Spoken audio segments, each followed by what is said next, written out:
Well, good morning. Keith Hayes with Mirador Television, broadcasting out of the White Hart in Lewis.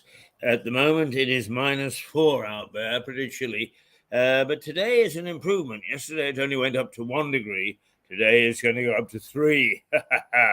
But milder weather and rain, I'm afraid, is on the way.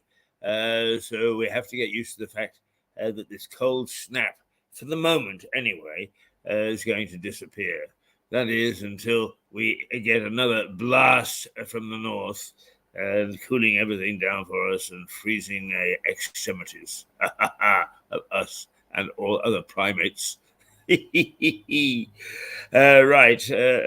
This morning, is sort of a fun time, I think, because it's Friday, and we then go into next week, which is Christmas week. And then all hell breaks loose, of course, because nobody can take anything seriously. For the moment, though, looking at the news headlines on the front pages, is the Daily Express says, "For nurses for Britain, sit down and sort this out." And that's in the Express, which is normally a government supporting newspaper. So they're calling on the government to sort something out with the nurses. Yes, by all means, sort something out with the nurses. But I don't want anything to conceal the fact that the NHS is a mess, and it needs sorting out. It needs putting back together again properly. Because what we do is we keep on patching it up, keep on paying more and more for people who are quite incapable of taking something that's broken and fixing it. Why we do that, I have no idea. That's our topsy-turvy world. Well, it's because there is an establishment, isn't it? And if you're not in the establishment, you don't get a chance. Okay, so moan. Yes, why not? The Guardian is the Tories join calls for Sunak to open pay talks with the nurses. So pressure on Sunak, the government, to negotiate. Now, this man is in a very difficult position. He takes over where the tail has been wagging the dog for quite some time. And the fact of the matter is that many of us have called for an end to that. The government must get a grip and it must start to govern. So he's in that sort of environment where we're saying, hey, get tough. But in this particular case, if he gives in and listens to his backbenchers, it will appear that actually the tail is wagging the dog, and that the backbenchers are still reigning supreme. So he's got a very, very difficult situation in front of him. How will he handle it? I don't know. I think it'll be a test of his ability as a politician and as a leader. So let's see just exactly what he pulls out of the hat. It certainly should be a rabbit. Oops. And then the NHS crisis puts every ambulance trust under extreme pressure. It takes a slightly different angle on the NHS, but nonetheless, it's there. And it says the NHS is facing an operational crisis as all 10 ambulance trusts in England come under extreme pressure. Elsewhere on the front page, the paper says Dominic Raab, the Justice Secretary and Deputy Prime Minister,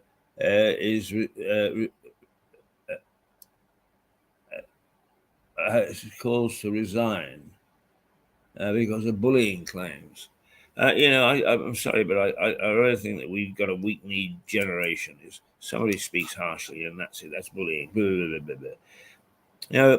It's the same as school teachers want to be friends. I was scared stupid at most of my masters at grammar school, and they had my respect. Believe me, did they have my respect? What they did was they taught me because I was willing to listen to anything they say. Nowadays, everybody wants to be friends with everybody else, and if you step out of line, you're a bully. Well, get used to a bit of bullying. Bullying as such is not a very attractive thing. But what is sometimes described as bullying now is just silly nonsense. For God's sake, learn to stand up for yourself. Get a bit of backbone. All right, okay, the Daily Telegraph. NHS on high alert for a flu outbreak. Now, I had my flu jab, I don't know, 3 or 4 months ago. No, less than that, a month ago, 3 or 4 weeks ago. And so hopefully, excuse me, it's early in the morning. Or it was when I got here. When I got here, the beautiful Jane was on this morning, and she is absolutely fantastic. She has this hotel just looking and glowing and twinkling at 7 o'clock in the morning, and a beautiful big fire roaring. And then she makes the coffee and with the brandy. No, she doesn't. She just makes the coffee, and then everything seems to be okay, and we settle down, ready to. Oh, it's a broadcast. Now, I slept reasonably well last night, but I do tend to wake up at 3 or 4 in the morning. And of course, your thinking is a bit muddled at that stage. And then you start to worry about things which in the morning have disappeared.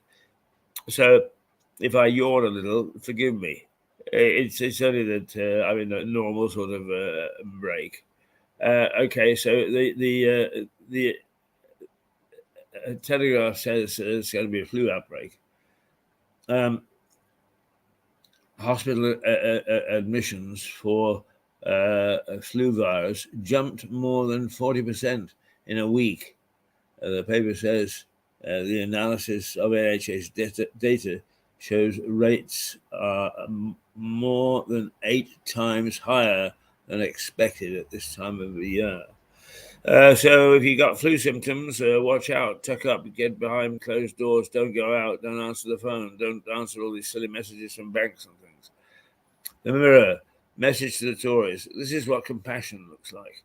The Mirror takes these very strange things, but the story is not bad, actually, because a man collapsed in the street, and immediately some medical people who are on the picket line rushed to help and to get him back on his feet. As indeed any sensible and sane person would, but the Mirror has managed to work that into an anti-Tory thing. It does very well at that. The Daily Star. Dad told whoppers, and my scary brother screamed at me. And of course, what they're doing is they're looking at Prince Harry's latest protestations on Netflix or wherever this thing is being played. I don't know. I'm not watching it,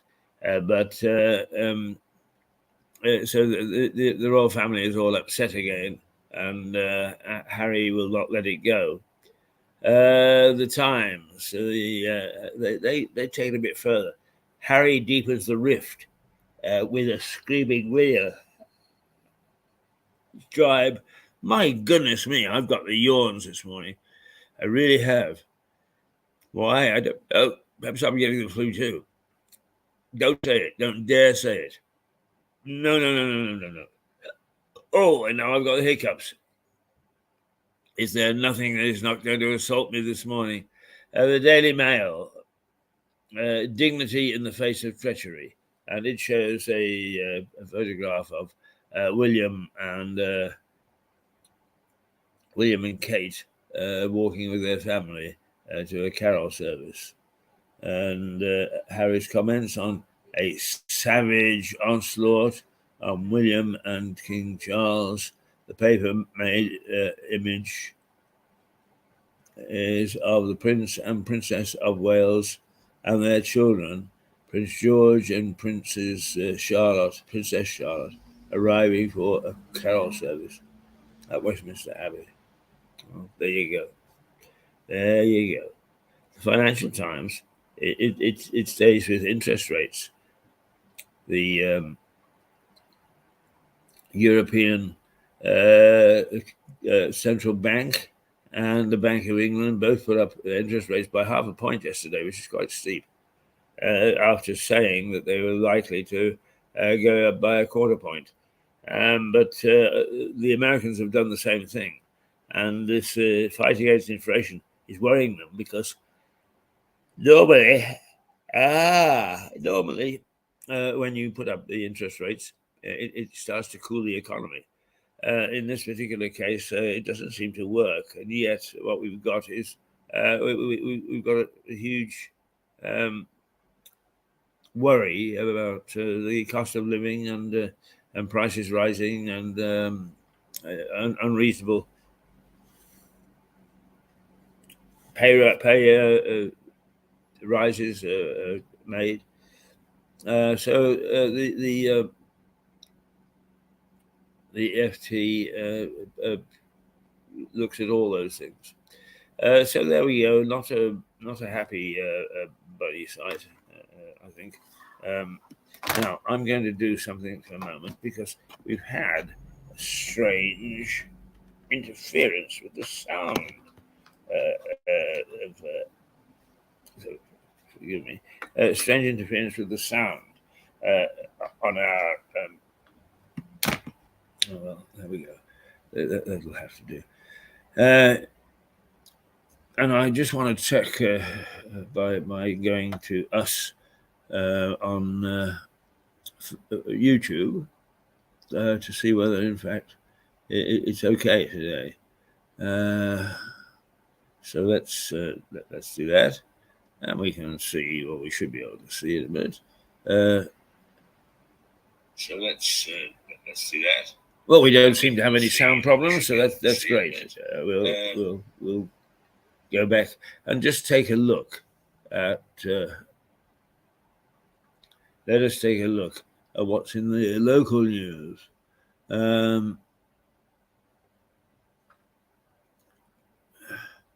I think mostly it's crashes and that sort of thing. So I don't think that there is anything that's. See how Sussex Live News. Right, a boy flown to hospital with potentially life-threatening injuries after a crash. Where did that take place?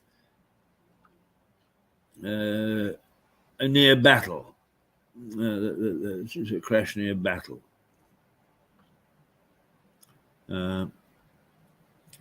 First Christmas Day and Boxing Day weather forecast for Sussex.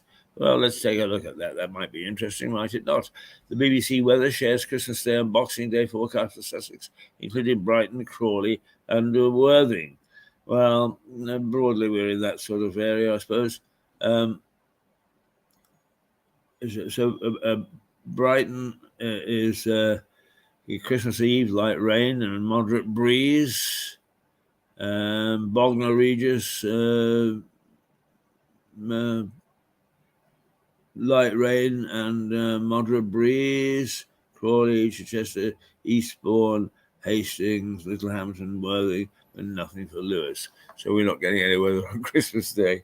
Oh dear. All right. Not much then locally to attract the attention at this stage.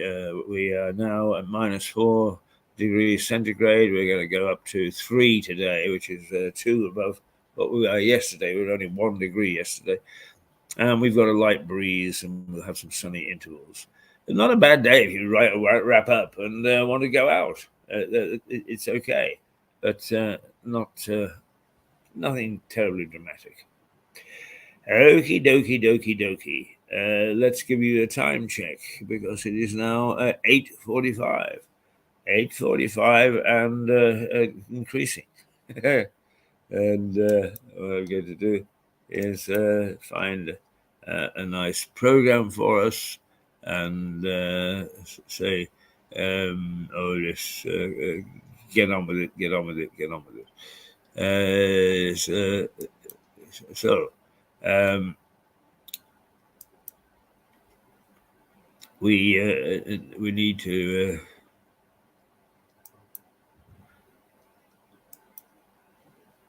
find the right day and see what we've got lurking there. Yes.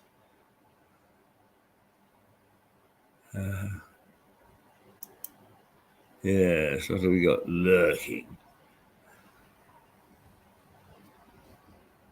Because I have no idea, really. Shall we...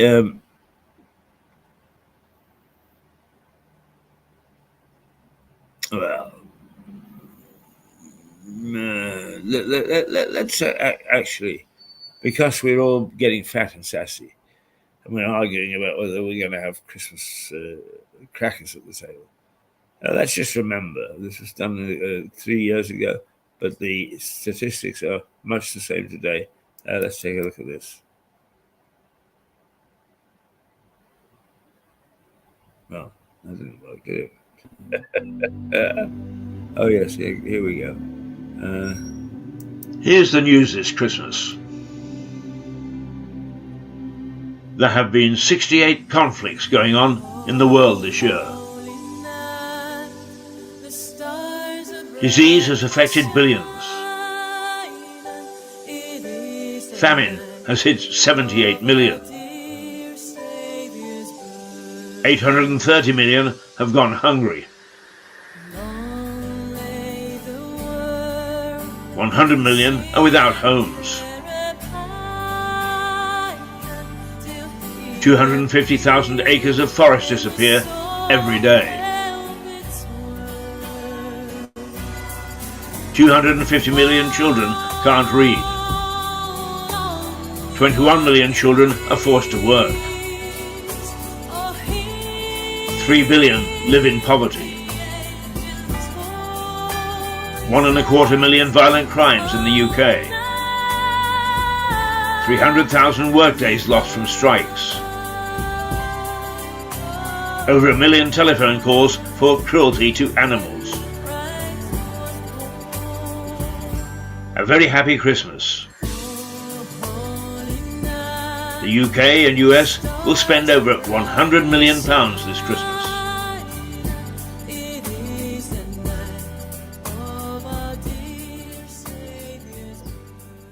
Goodbye.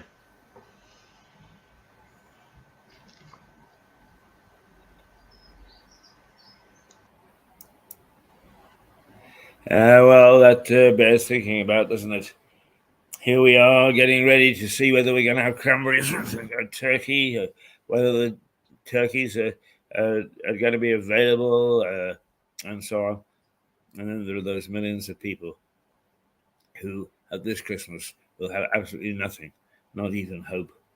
Very sad. Well, I have no guests for the moment. Melissa Conti will be along in a little while. Perhaps about 9:30 or so, hopefully. She's in Guildford at the moment and is going to visit Lewis next week. She'll be here for our carols on the 22nd of December at the White Hart, 7 o'clock. Stick your nose in if you wish. You'll be very welcome. But first of all, I've got the hiccups now. I'm in bad shape this morning, and I have no idea why. I was a good boy. I went to bed at a reasonable hour last night, and I thought I was getting up at. It's obviously not. One of the things that we, I think I can play this. One of the things that we do, we always start to become Lewis-centric, as it were. We think that the sun shines out of the backside of Lewis, and we forget that we are an assemblage of little towns. And one of those towns is New Haven. And New Haven has probably had one of the worst treatments of anybody that could possibly suffer from local councils and local council planning. And it did badly. But it is beginning to fight back. So let's take a look at it, shall we? Well, I'll take it.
Oh, well, there we go. I was almost asleep there again. There we are. I have difficulty keeping my eyes open this morning. Let's go to what we've been doing is we've been showing episodes of our documentary, The Bloody Past of Tiny Town. And I think that we played yesterday the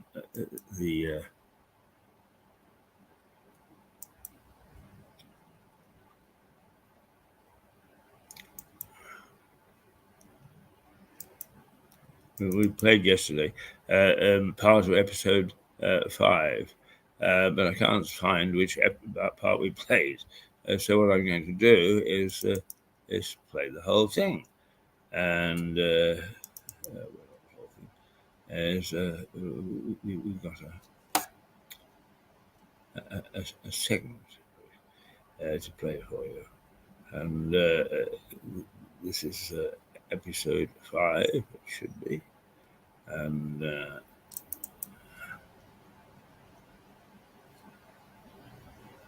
we go. Yeah. So sit back. You don't have to listen to me. Well, you do, because I do this something. Let me rest my eyes, and you rest your ears. And here's episode 5 of The Bloody Past of a Tiny Town.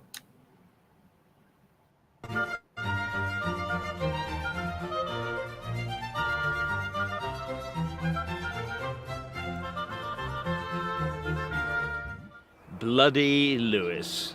Hi. Bloodletting wasn't confined to fierce battles and the tilting gentry. There were lots of naughty people around in Lewis over the centuries. And the good citizens of the town made sure they paid for their crimes. The Saxons kicked up a bit of a fuss after the Normans took over. And the new masters of the town got a bit heavy with them. The Saxons had used hanging as their way of dealing with major crime. The Normans also thought that was a decent way to get rid of naughty folk, and they kept the gallows as a punishment. Although the records of people being hanged in Lewis aren't too plentiful, The number of people going to the gallows after 1066 increased considerably. Until the mid-1600s, felons were locked up in the castle, then taken down the road a bit to this place, Gallows Bank. There is evidence that this was where the gallows stood from Saxon times to the mid-19th century. When hangings were no longer done in public, hangings didn't stop. They just weren't done in public. They were moved to Lewes Prison. But they were public until 1868, and huge crowds would turn up just to watch somebody being hanged. In fact, the modern term Gala Day comes from such occasions, previously known as Gallows Day. Chasing around Lewes can be a tiring affair, so I sometimes take a breather and come to this little corner of a park near the centre of Lewes. It's called the Knot Garden. I had no idea what a knot garden was until I spoke to a gardening expert. It's a garden of symmetrical design, as you can see. These breathers give me a chance to think about some of the stories we reported on, thought about, perhaps even enjoyed. I've just come from Lewes Prison. I've reported many times on the Russian prisoners held in the old naval prison. It's hard to forget them because there's a monument erected to them in the churchyard of one of our churches, St. John sub Castro. These prisoners seem to have overshadowed the 300 Finnish prisoners who were held in the new Lewes prison. They were from the same Crimea War in 1853. They fared better than their Russian counterparts in the old naval prison because they were repatriated quite quickly, and history seems to have forgotten them. One of the Russian prisoners went over the wall and caused a nationwide manhunt. When he was eventually found, he was in a pub just next door to the prison having a tot of rum. He'd forgotten just how nice it was to have that glass before his bedtime, so he went and found one. Norman justice was pretty fierce and pretty swift. But they did introduce an early version of the 12-man jury system. So the baddies of yesteryear were given some sort of chance. While hanging was the flavour of the day, there was also a way of avoiding being strung up if you chose trial by ordeal. I must say, I think that trial by ordeal was thought up by a mischievous bookmaker. Certainly the odds were heavily stacked against the victim. There was trial by fire, trial by water, and trial by combat. By fire, the accused had to pick up a red-hot poker or bar. If the wound healed, then the verdict was innocent of all charges. But if infection set in, then guilt was proved, and he returned to the noose. By water, the accused was bound hand and foot, thrown into the pond and told to swim. No breaststroke, just bubbles. Innocent. Sorry about that.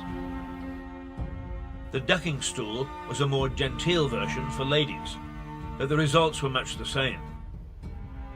Float, guilty, off to the gallows. And if you were well bred, you had the best odds of the lot. Noblemen would fight often to the death in combat with their accuser. The winner of the battle would be considered to be the one that was right. It was 1215 when trial by ordeal was replaced by trial by jury. 12 good men and true. The castle as a prison wasn't a huge success. A number of prisoners went in through the front door and then decamped via the back to the river in the hope of catching a boat out of town.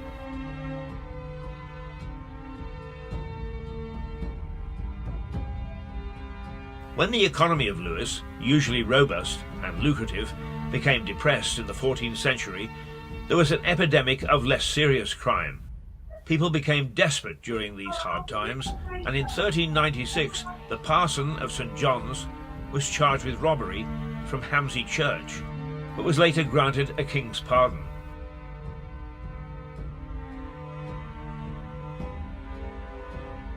The stocks were deemed to be a lesser punishment.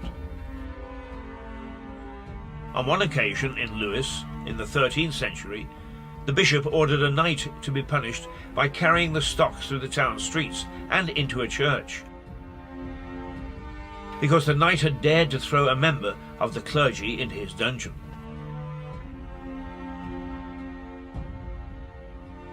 The Lewes stocks stood next to the gallows. We don't think this was by accident. The Normans figured that the sight of ghoulish punishment would act as a deterrent. Sitting in the stocks would have given lesser villains an opportunity to view dead men dangling from the rope, bodies rotting in the gibbet, or people hobbling around, limbs severed, mutilated as a punishment.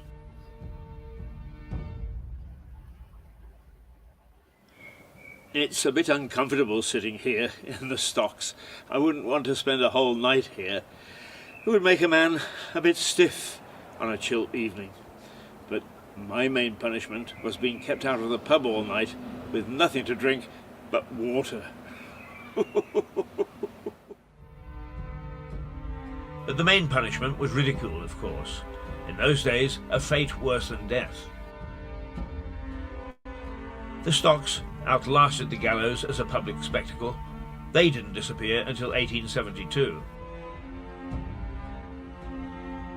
Some historians claim that this punishment has never been removed from the law books, and indeed there are still some American states where being consigned to the stocks remains on the statutes. So tourists beware.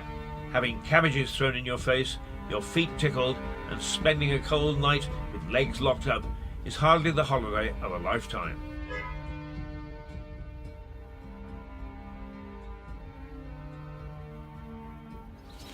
At last, I'm out of the stocks. Time for a drink. Ordeal by beer. Bliss.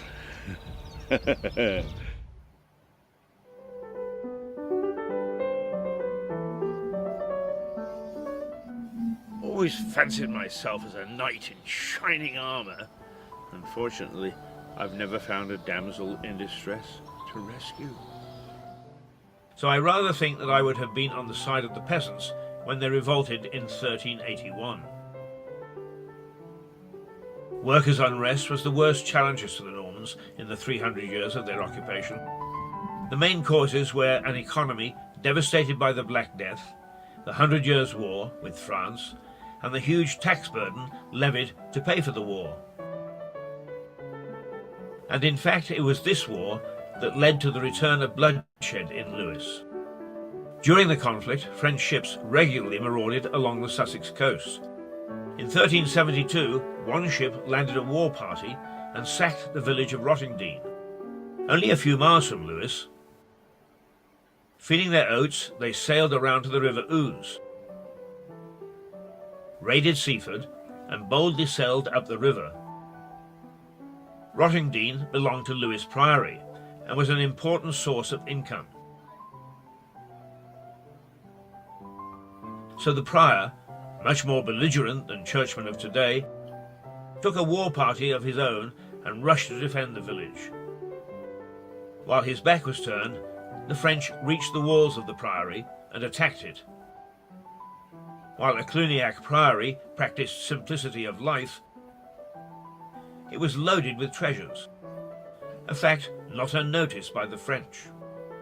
I've always called them vandals. Well, we would certainly agree here at Lewes because they destroyed this most magnificent church. We had 2,000 beautiful manuscript books in our library. We know that was documented, and they were all ruined. the buildings were systematically destroyed over a very short period of time. So yes, we would say they were vandals. And the reason that the church was totally destroyed is because this was a very significant church. Since the dissolution, the buildings have been used for all sorts of different storage. People in Lewes have used the stone, taken the stone to build buildings throughout Lewes. Southover Grange is built entirely of stone from Lewes Priory. So if you look around Lewes, you will find little bits of the priory everywhere. One of the things about fights in Lewes is that one side or the other were jolly well unsporting. The king heavily outnumbered de Montfort at the Battle of Lewes. And now the French had superior forces to the 200 English archers who were left to defend Priory and town. The English fought bravely and gave the French a bad time. And in fact, they defended the Priory successfully. But Lewes was sacked and burned before the raiders had finished. And they left with 3 hostages, including the prior. These 3 fetched a tidy sum before they were allowed back home. Barely had the town got back onto its feet than it suffered another bloody nose. The peasants' revolt in London had turned nasty, and the mob had broken into the Tower of London, killing several of the king's top men. These initial successes fanned the flames of unrest, and the rebellion spread, reaching Lewes. As the unrest spread, so did the control of its leaders. Large parts of England were invaded by rampaging and often drunken mobs. Whether the peasants who attacked and broke into Lewes Castle were true dissidents or drunken louts is hard to say. But their booty from the castle were barrels of wine.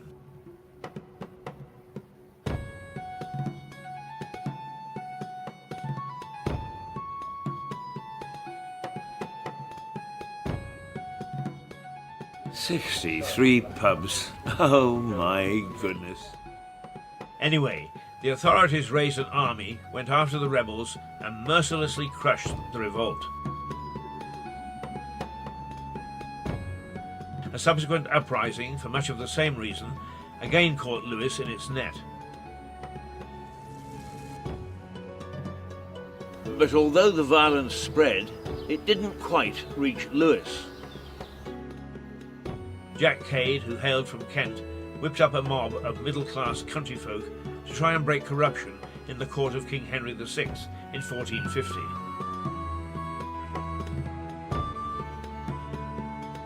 Cade's rural army invaded London, but after causing havoc, were driven out by a citizens' group angry at the looting by Cade's men. The rebels were put to flight, but not until they had murdered the Archbishop of Canterbury. Cade fled London, but was caught just north of Lewes at the small town of Heathfield. Astonishingly, one of his supporters was the Prior of Lewes, who escaped unscathed.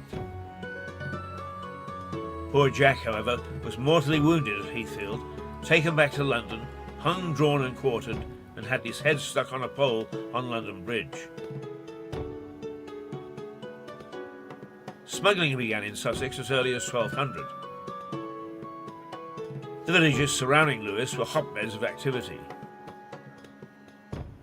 Gangs of up to 500 men plied the illicit trade well into the 19th century. The trade was given a nod and a wink by the general public, sympathetic to the idea of cheap goods. But that changed as the gangs became ever more vicious and violent, and murders of customs officials became common. There is no doubt that smuggling took place in Lewes. After all, it was a port. But generally, the Lewes public supported the law, and it's recorded that they entered into pitched battles with the smuggling gangs. Tom Paine was a customs officer in Lewes, having been sacked in a previous post for turning a blind eye to smuggling.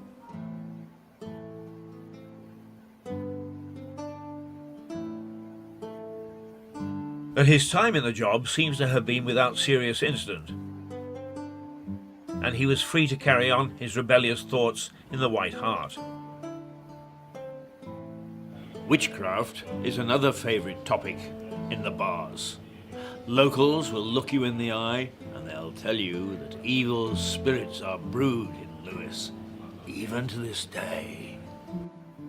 Witchcraft in the town must be left to another day. But there is evidence that witch trials took place at Lewes Assizes.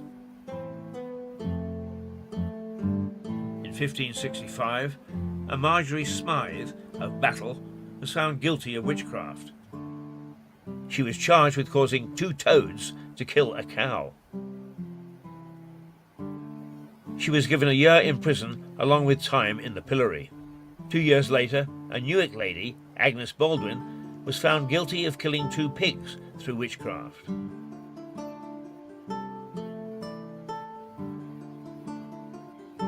There are also a couple of sillies to throw in. During this period, Henry VIII tried to stop rough footballing being played, despite the fact that every king from the 12th century onwards had failed to halt it.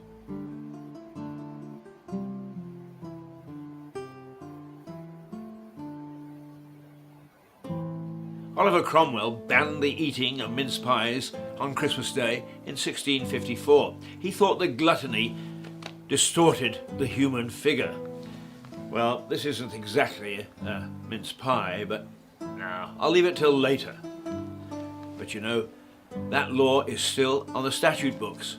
Ho, ho, ho. Ding, dong, ding, dong. That's the sound of a church bell. But it's nothing like the ding-dong that went on for centuries over Lewes Assizes.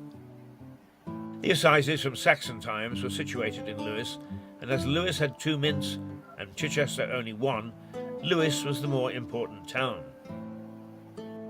But the church put down its marker in Chichester, and so the town demanded that the Assizes should be located there.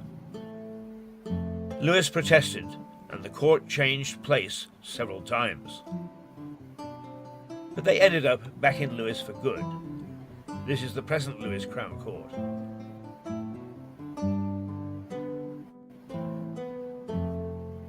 It has seen many famous cases over the years. Several leaders of the Irish Easter Uprising in Dublin of 1916 were held there. They included Eamon de Valera, later the Republic's first president and Prime Minister. Probably the most famous murderer in the prison was John George Haigh.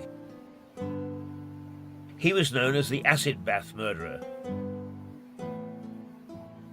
That's the way he tried to dispose of his victims. He appeared at Lewes Assizes in July 1949 and was found guilty in just 17 minutes. He was hanged by the then famous Albert Pierrepoint in August 1949. A notorious local murder in 1912 saw John Williams hanged in Lewes Prison. Williams shot a police inspector in Eastbourne, for which he paid the ultimate price. The notorious Cray twins, Ronnie and Reggie, were imprisoned in Lewes jail in the 60s. The colourful so-called celebrity gangsters managed to keep business going as usual while behind bars, hiring out protection teams to Hollywood stars.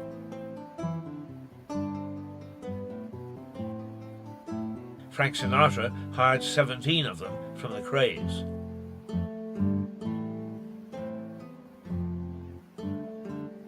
No prison worth its salt can exist without at least one ghost, and Lewes is no different.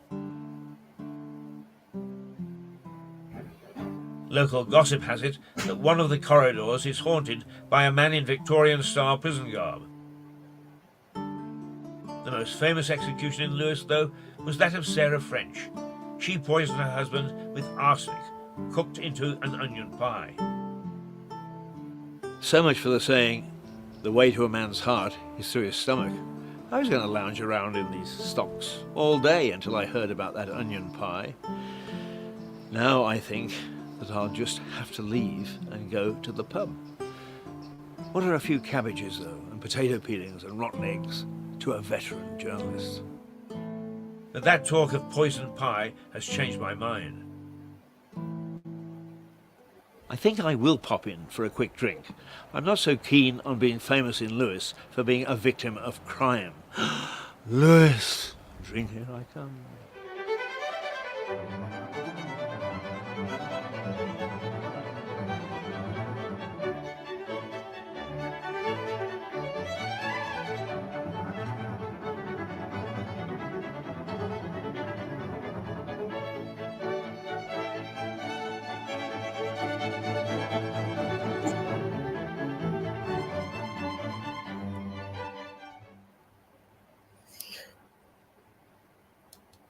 Well, there we are.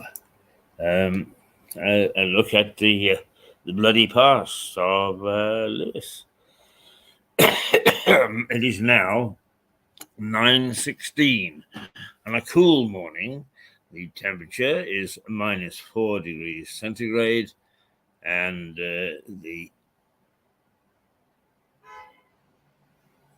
I'm just looking to see whether we've got Stuart with us this morning, but I don't see it at the moment.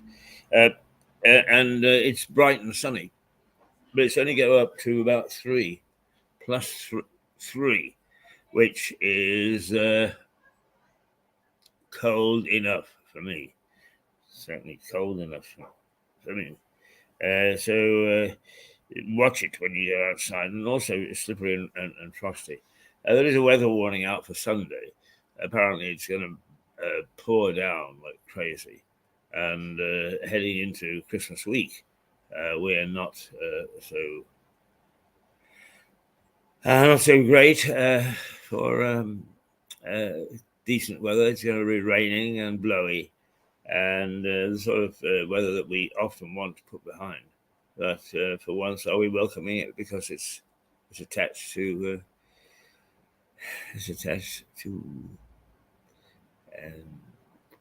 Christmas.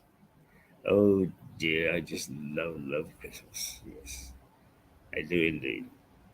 All right. Just a reminder that the newspaper headlines this morning are to do with Harry's vicious attack on Wills and what's happening on that side of things. And what the newspapers are really saying is actually a dignified silence, and let it all blow over. And I think that's probably the best thing for them to do. It is a sad situation, and I think it's very difficult to see the royal family rowing like this. What I can't forgive Harry for is that, and Meghan particularly, is that they have they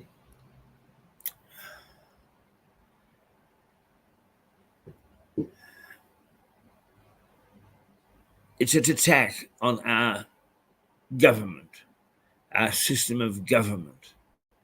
It doesn't matter whether you like the royals or not. In a constitutional monarchy, they are top of the pops. And somebody writing in I think it's Little John, in the Mail this morning, who says, quite frankly, you've got it all wrong, because what you're doing is you're trying to make up and make noises to divert attention from the real problems that we're having, and trying to do it through the governance and head of state and so on. All right, okay, now I just remind you, we have it good here. We have it very nice and pleasant, thank you. Oh yeah, inflation, etc., etc. We got people who the food banks are breaking there, but it's that's one thing. There are lots of people who are much worse off than us. This is 2018, but it's just pertinent today. I promise you it is.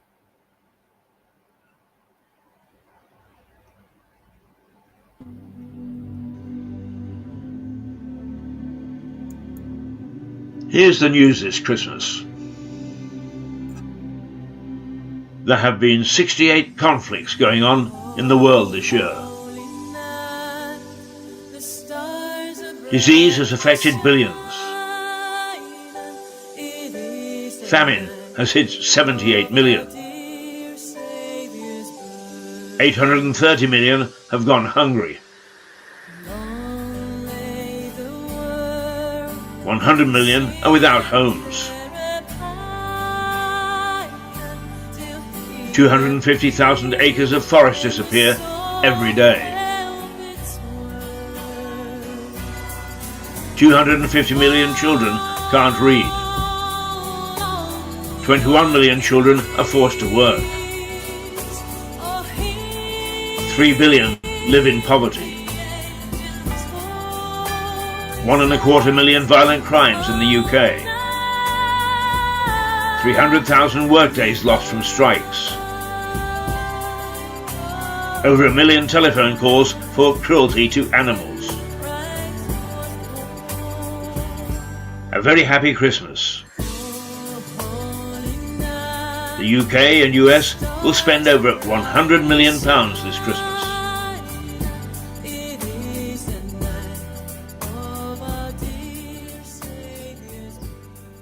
Goodbye.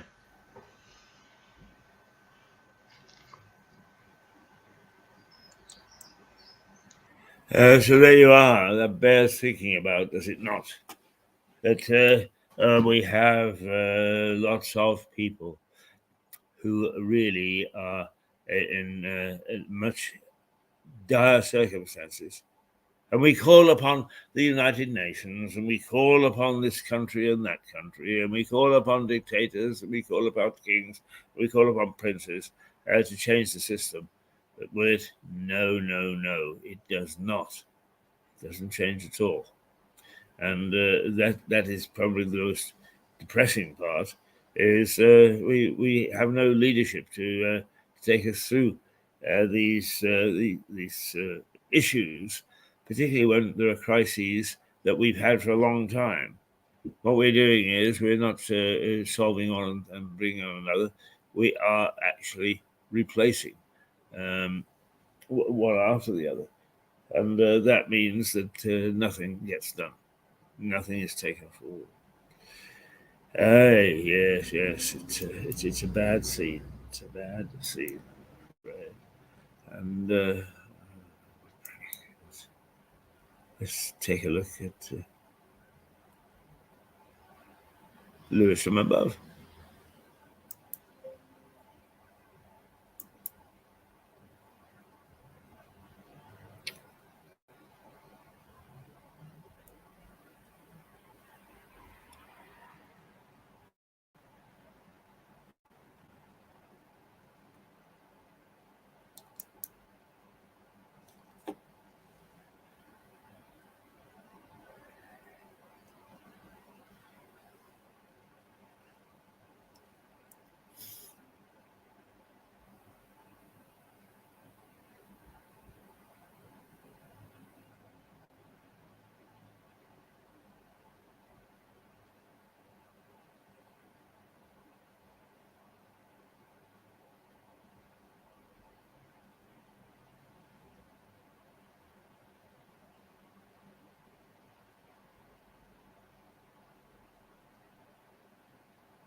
There we go.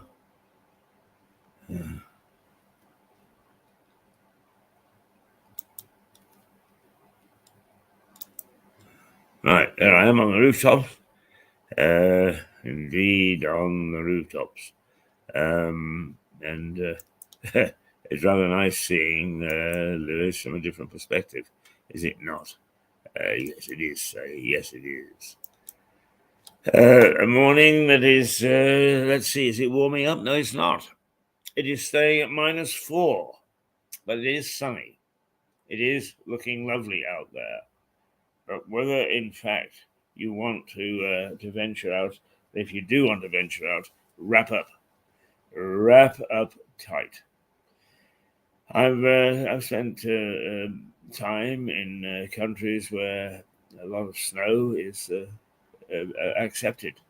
You get into December, January, and suddenly the snow comes down. Well, we've had a bit of it. Well, we've had a packet of it the last little while. Whether, in fact, it's going to carry on or not is doubtful, because the long-range forecast for this coming week is rain and rather warm atmosphere. And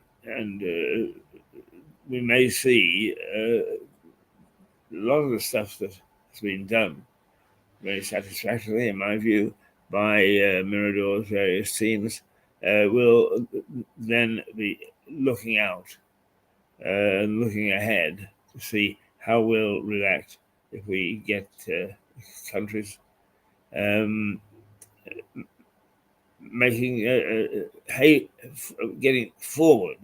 forward in terms of civilization. But it is so slow, and there are so many organizations and, in fact, segments of our society who object to change.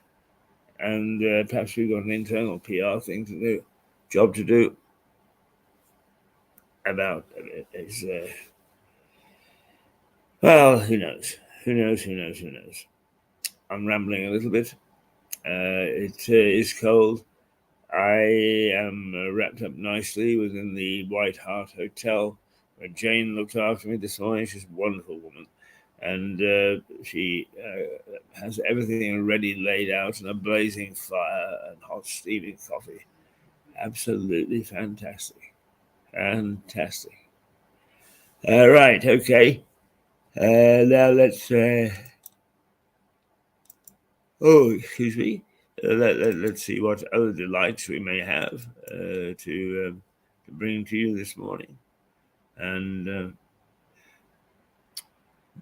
I think, well, I went down to Waitrose last Saturday morning, and two things happened. First of all, I went and did my little bit of shopping, which I do from time to time, and then I came out to be greeted with. Well, what I did was I went to and took a look, and there was a food bank there, and I put down a tin of baked beans, and the lady said, "Hey, Keith." I looked, and I couldn't recognize this woman from Adam, and she'd recognized me, and we worked together at Viz News, which was the video arm or film arm of Reuters. And she had worked there when I had worked there, and she'd seen me coming and greeted me warmly. The other thing is that there was a gentleman there who did food banks. He coordinated food banks, and I'm happy to say that he's very good at it. And I said to him, we've got a video of you doing food banks. And he said, yeah, I've seen it, I watched it. And he said, we're trying very hard again this year. And so I thought we would replay this gentleman and food banks that he did a couple of years ago to show you just how good they are, and not silly objects of scorn.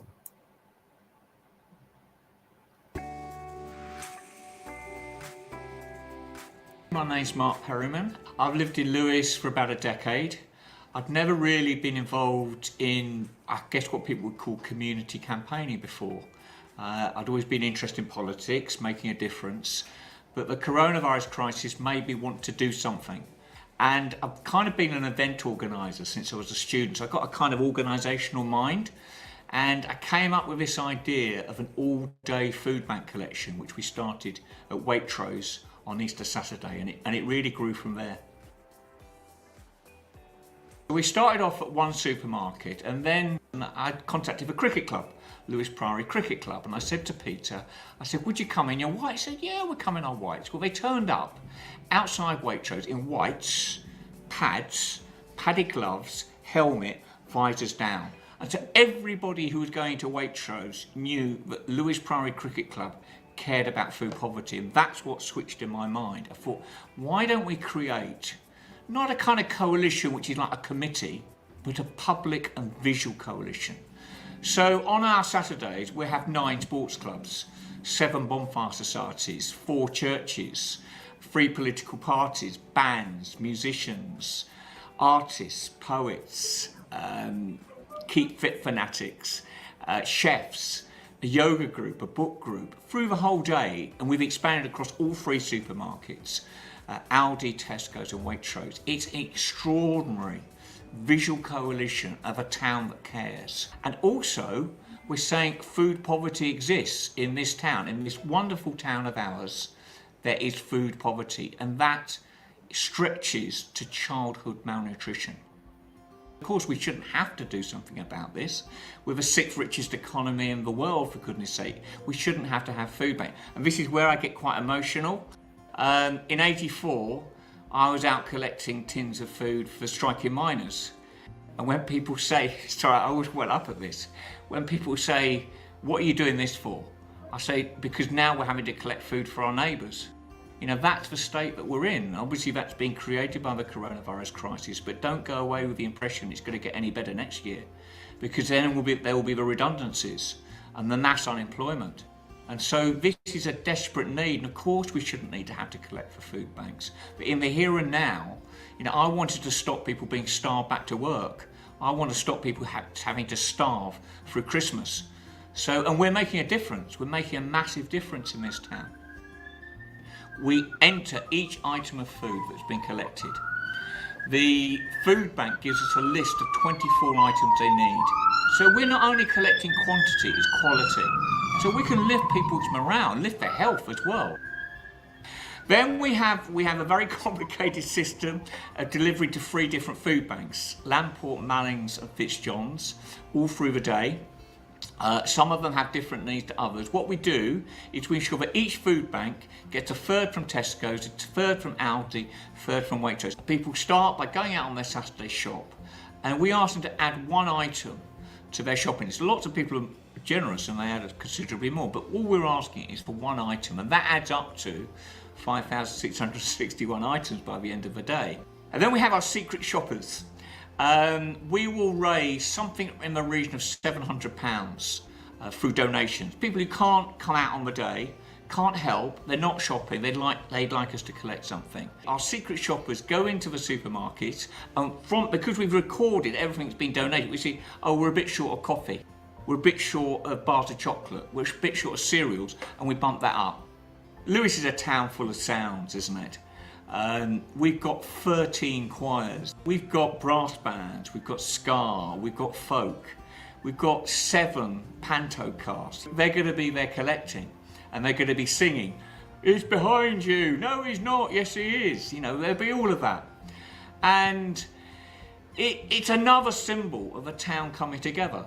We will be socially distant, we will be wearing masks and visors, and we'll be keeping back. But just to remind people that, you know, the spirit of Christmas is needed more than ever.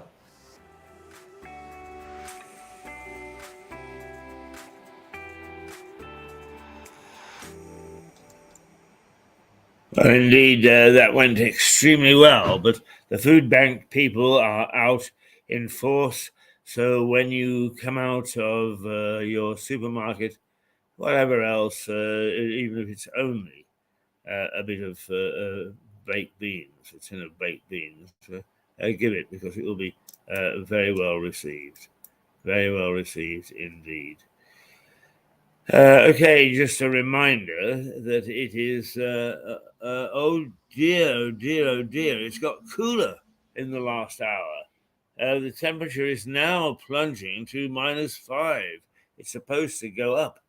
And I have to say that I'm feeling it a bit this morning, because I'm not totally clear or totally near the massive and wonderful fire that they have here in the what was called the Farmers Bar, and is now a front lounge at the hotel. So it's nippy. It's nippy, and you're unlike me, where I've got to sit for the next couple of hours without moving. It is 9:34, no, 9:34, 9:38, in fact, and the date is the 16th of the 12th. The day is a Friday, and all in all, all is well with the world, I think. But nonetheless, we have some things going on which bear scrutiny.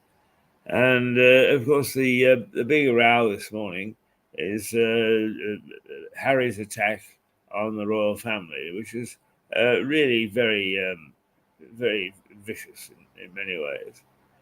But also, so they weren't listening to us, and they tried to stop us becoming proper members of the family, and so on. So, and ranting, there were a couple of lunatics, to be quite honest with you. But people tend to believe them, or the old thing, no smoke without fire. It doesn't really matter in the UK, because we have a constitutional monarch. That's our head of state, and we don't have a president. We don't have other forms of. But we are not an autocracy. We're not governed just by one man or one family, although one can be forgiven. Occasionally thinking we are. Right, I think that's what we've got to do now, is play another of our stored videos, because the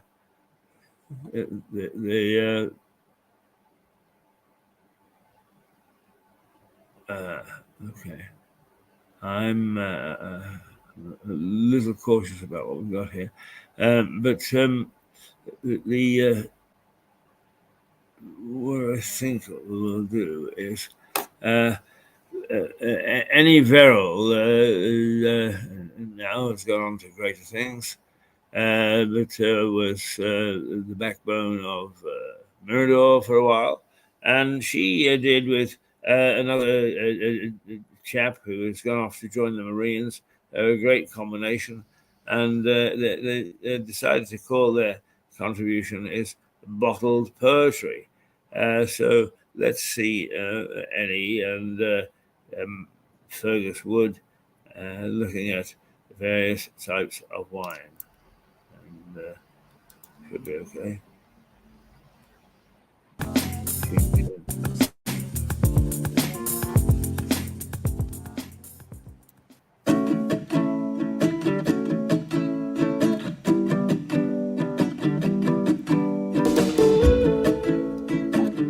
Hello and good afternoon, good morning, good evening.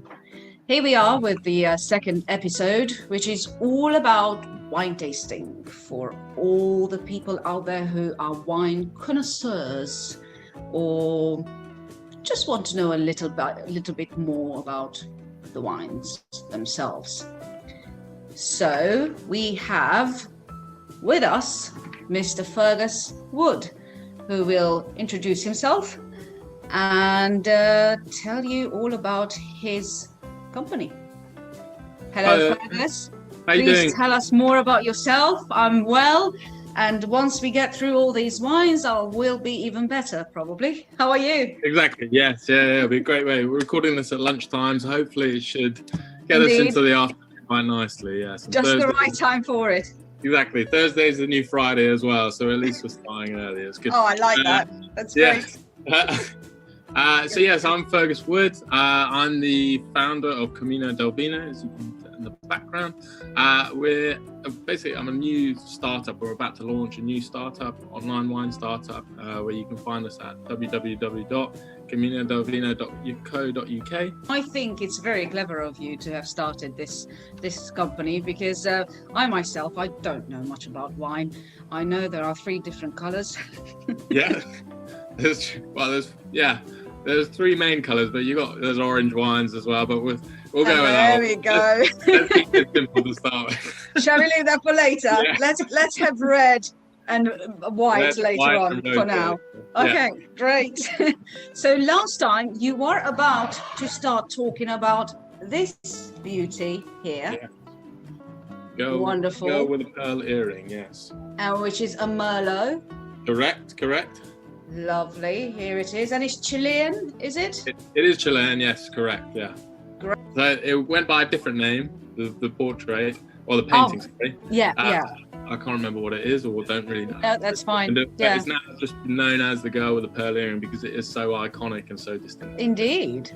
But this particular Merlot is also great for the region. It just thrives in the Central Valley, and the Central Valley it's sort of wedged in between the Andes on the east coast, and then it's got small sort of low-lying mountains on the west side. So it really tucks in below there. And Chilean climate is very Mediterranean. It's very warm and sunny, but then sort of it gets that through the day. But then when the cool climate from the top of the Andes comes down, when it comes into the night, it starts to cool all the vineyards down, so it helps mellow out sort of the growing conditions, basically, so it doesn't go ahead of itself, really. It doesn't wear itself out through the growing season, so it sort of cools itself down. It doesn't need to start photosynthesizing, and it basically ends up with a lovely, elegant wine at the end of the day, and which we hopefully crack onto now. I love the way you told that story. You should be a teacher. It's like a nice piece of geography and a little bit of history, and the story behind it. Well done. Can I open the bottle now? Yeah, should we do it? Yeah. Crack on. Let's see, why not? I left mine annoyingly in my storeroom outside, so it's a little bit cool, but I think yours should be at a good temperature. Yes. Because you don't want it. Red wines, particularly, you want them to be like 16 to 18 degrees, sort of like. If you have them at room temperature, you should be fine. The wine's a little bit chilled at the moment, but you should just be fine. You should still get the same flavours, which is good. So. Okay, right. Let's open that up. Now, before anyone judges out there, this is what we decided on having the red in, right? Mm-hmm. Because I'm not a very big wine connoisseur, I just grabbed whatever glass I had at home. I just wanted to make sure it's not a pint glass. No. So it's very good. So if you hold it up to the camera, you can see that in a bulb shape. Yeah. Sort of like that. Mm-hmm. That's very good for wines in general because it helps collect all the aromas and flavours rather than let them go. So when you do swirl it around and when we go and sniff the wine, you can actually smell all the flavours that are in there. And so it just helps those sort of pinched in walls help the flavours and aromas bounce off and keep inside. So, and where you want to fill it is just below the sort of the widest part of the bulb shape. About there. Just fill it out. Yeah. Just below the widest part. Yeah. Yeah, you want to fill it at as widest part. You just want to fill it slightly below, especially for tasting, because I'd say that you don't want to. Later on after the recording, you can fill it right back up. No. Just for tasting, you want to let all the aromas just tuck in. Whereas if you filled it a little bit higher, they may just sort of go out. Also, let me just ask about the top. Now, of course, many people believe that if it's not a corkscrew, then it's no good. If it's just a screw on, what's the truth behind this? So, there is a slight bit of truth in that. Yeah, a lot of one of my friends as well. He's very, especially for like these sort of wines, South American wines that do have a corkscrew. He just doesn't. He doesn't believe that good red wines should not be in a corkscrew. It's they should have a cork in it basically. Just because it's like, what the cork does essentially, it just imparts a different level of flavour onto the wine that maybe the winemaker wants to do.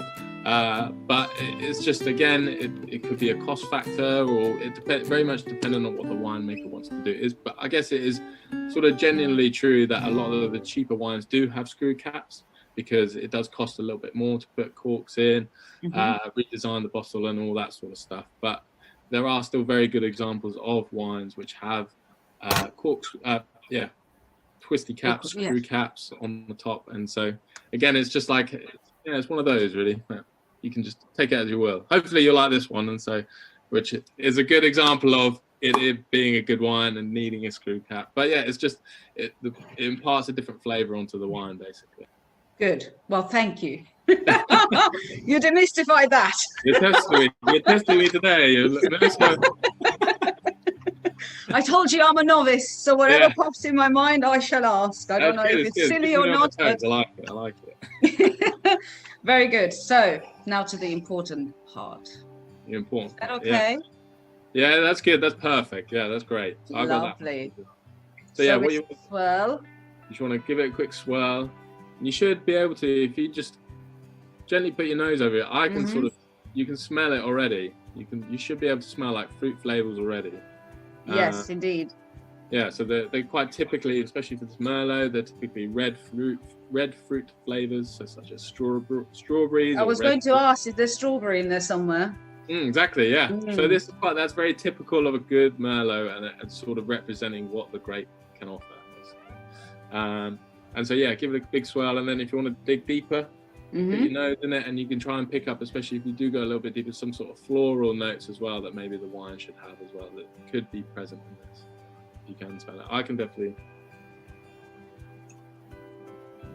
Oh dear. No. What are you going? Floral. What type? If not, no worries. If your nose may not be particularly as attuned as mine, but it's something you may get to develop on later on. All right. Yeah. You may as well be able to pick up maybe a slight bit of bell pepper sort of flavor, like green pepper. Herbaceous. Yeah, herbaceous. Yeah. Interesting. You see, I would never have associated green bell pepper with wine. There we go. Yeah. It's healthy. It's full of fruit and vegetables. We need more of this. Yes, exactly. Right. Yeah. And then very good. So we passed the first test. We've done the smelling. So these sort of flavors as well that you can pick up in the aromas essentially of the wine. You should be able to taste as well when we start to sip the wine as well. So there should be basically whatever you pick up in your nose should be fairly representative of what you pick up on the mouth as well. But sometimes you may be able to find a couple more flavors that are, for instance, you could not smell on the nose that you could then pick on the tongue. Right. But that's just it's dependent on the wine basically, and it's very it's just whatever. Taste is very personal after all. So what you can taste and what you can't taste is entirely up to the person doing it basically. So we should wait and see. So turn out I am very rubbish at this, but let's give it a go. What you want to try and do is when you sip it, you want to try and let the mouth the wine sort of cover the inside of your mouth. So try and swish it around as if you're using mouthwash essentially. So you can get a real, especially for red wines, because they contain tannins. You get this sort of general feel and sort of slight covering, but it's a really pleasant covering of your mouth, and a slight drying texture to it as well. Which is very representative of red wines. And that's what a lot of people do sort of like, is that sort of slight drying sensation, which helps sort of, it's just nice really. I don't really know how to explain. You can tell a very good story. Right. Let's see.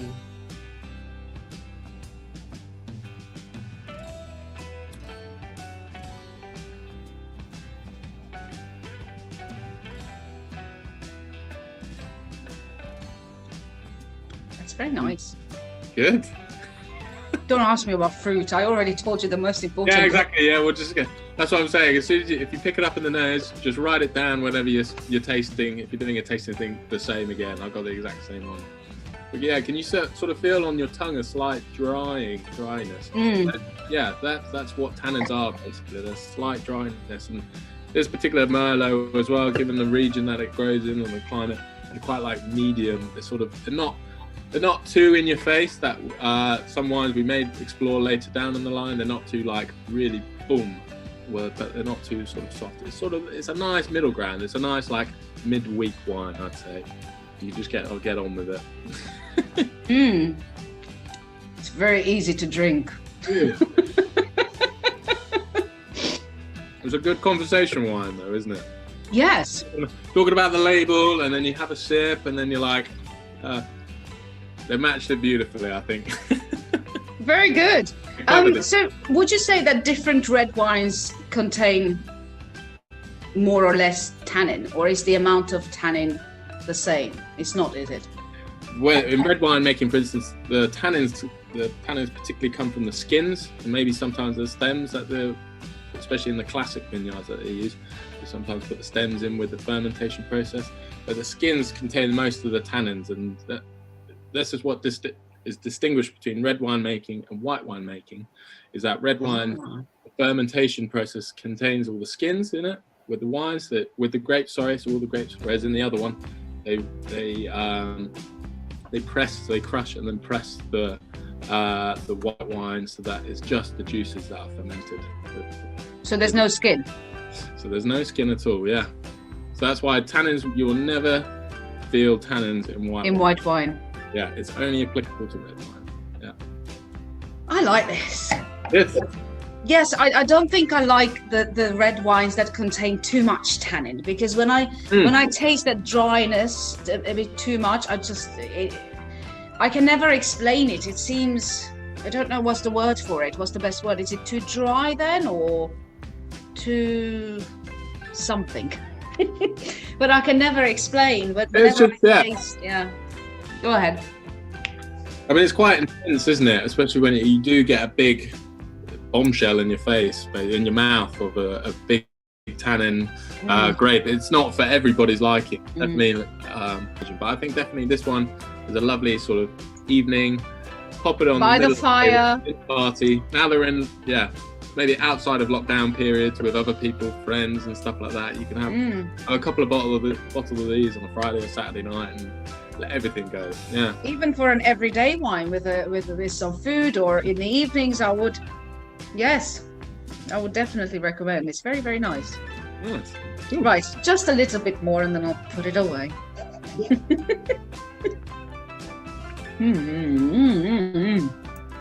Very nice.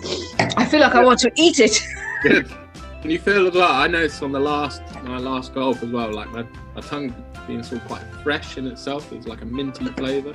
That's quite addictive as well of the sort of region and Merlot. It's quite like a lovely little, just fresh minty eucalyptus sort of feel as well, which again would be the herbaceous sort of side coming into it. The green peppers, right? The green peppers, the same sort of category, yeah. Right, so girl with the pearl earring, I agree. It's very, very good. Very tasty. Thank you very much. I hope one day you will return with another arty wine. I do. I have another one. I have a Sauvignon Blanc, which we could do, also from Chile as well. So this would be a great opportunity to go, okay, we've done the reds, now we can move on to the white side of Chile. And especially Sauvignon Blanc, one of Chile's best white wine, great varieties that it produces as well. So. Thank you very much, Fergus. This was very, very nice. I've thoroughly enjoyed this. I shall try it later again, just in case. See if I can recognize the bell peppers later on. Exactly. Right. Thank you very much. We shall be back next time. Thank you. Thank you to the viewers, and thank you to lovely Mr. Wood. Thank Bye-bye. you.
Right, okay. We're going to do one thing at a time, so we'll have to bring me back before we take a look at something else. And I found something that I think is quite nice, really. Is a thing that we've done, but the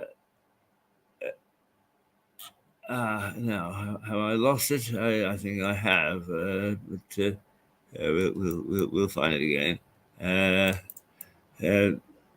Because it is this is great weather for flying. When it's calm and bright, and how's the we've regained the lost degree. It's back to -4 out there. -4 centigrade. Rooty dooty doot. And I'm afraid that it's not going to warm up much today until about noon, when there's a little bit of sun around. And what we're going to do is get out there and enjoy this cold, sharp weather, because there is no rain, and we're going to get rain probably by Sunday, but certainly next week.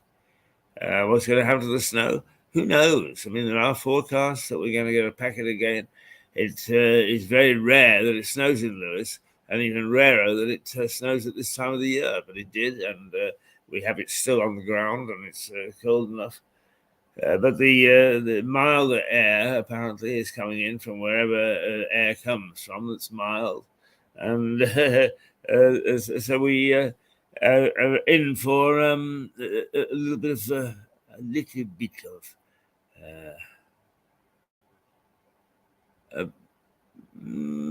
not so good weather, really, I suppose. It depends what you like, isn't it? Actually, I said to somebody this morning about rain, and they said, "Oh, I love the rain." So they will be very happy with what's happening on the weekend. Now, as just said, it's great weather for flying, and in my very younger days, flying I did on a regular basis, and there's a little bit of a tail attached to it. So here is my flying days. Tall tales. Take your pick.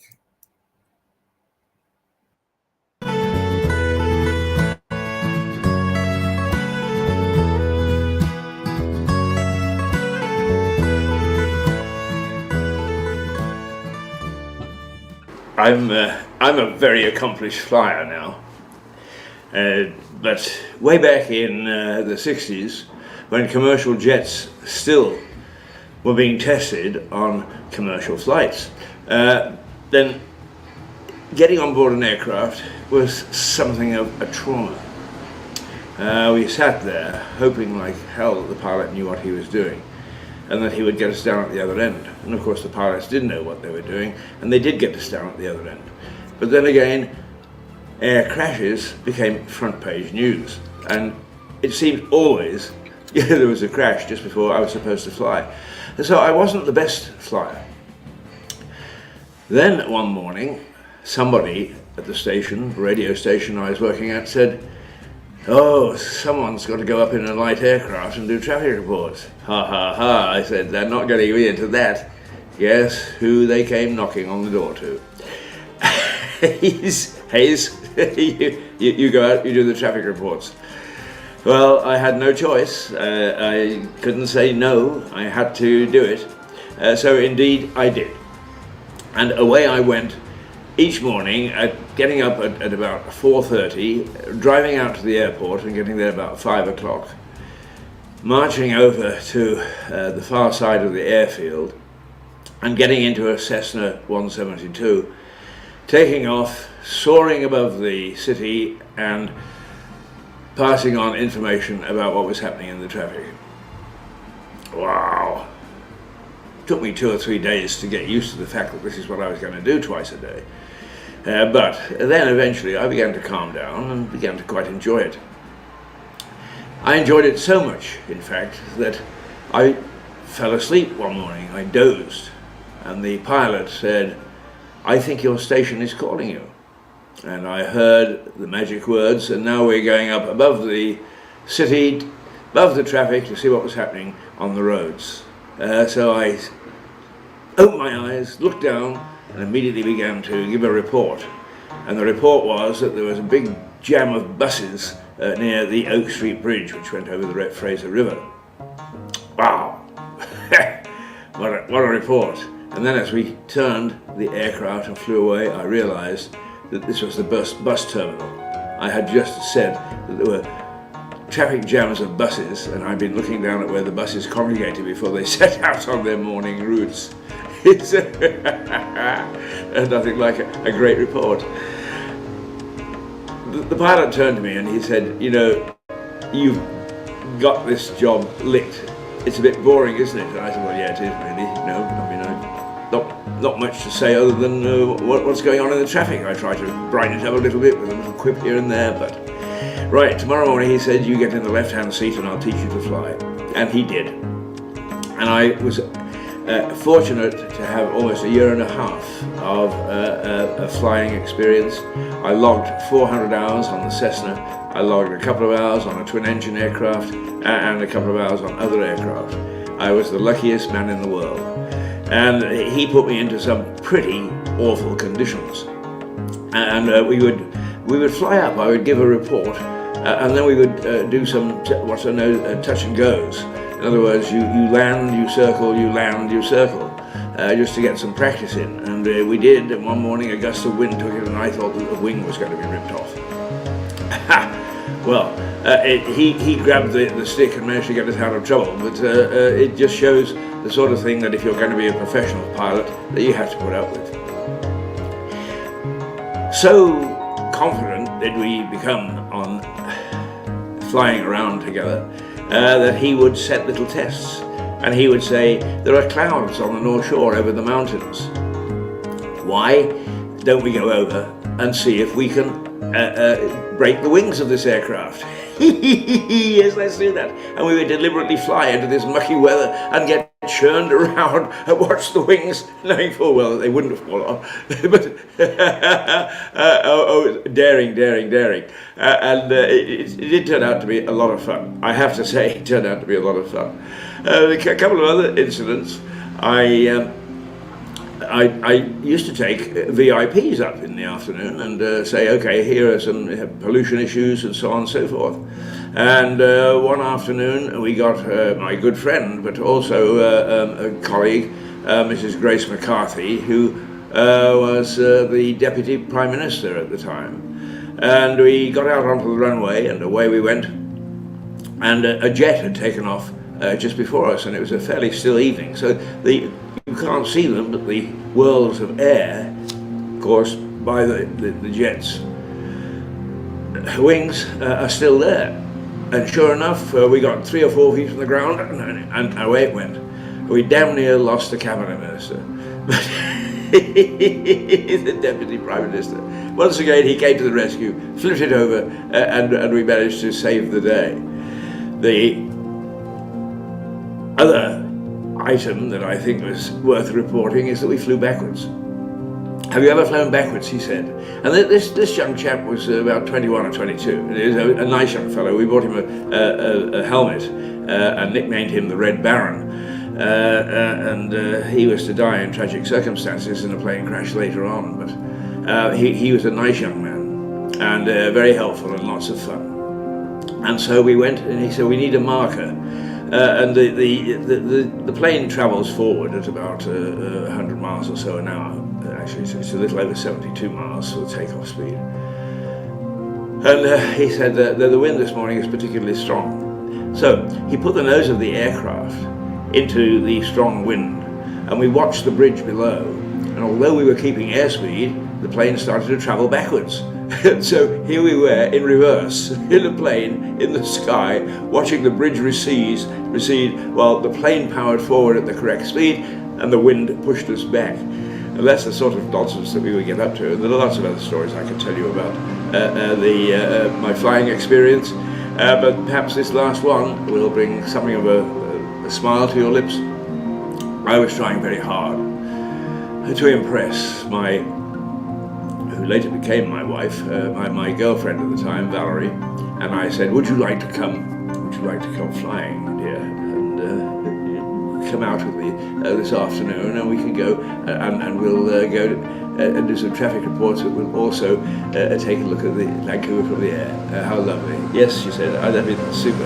Anyway, we got settled into the plane, I taxied out, checked with the tower, yes, we were all okay, we were about to take off, there's nothing in our way, rolled it out onto the runway and roared down the runway ready to take off. And the tower came on and said, MLA, MLA, which is the call letters of the aircraft. You're going down the runway the wrong way. Oh my goodness me. We had to screech to a halt and take off the right way. She still married me. Well, that's my flying experience. I suppose I should fly off now. Till the next story, the next tall tale. Tiddlebit.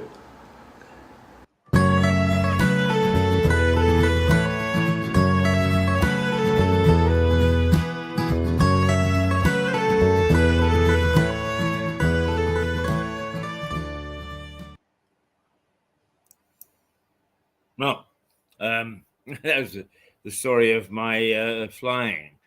But you know, one of the things that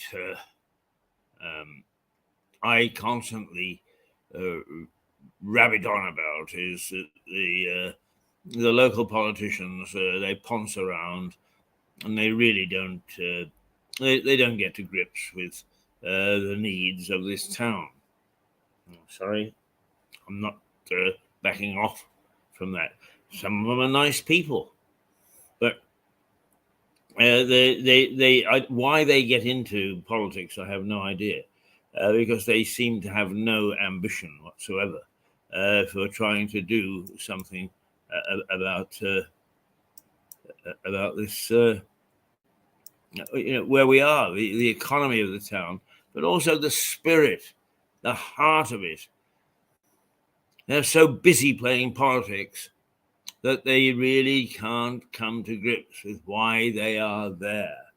And as long as they keep taking the approach and the attitude that they do, they will be constantly criticized by me.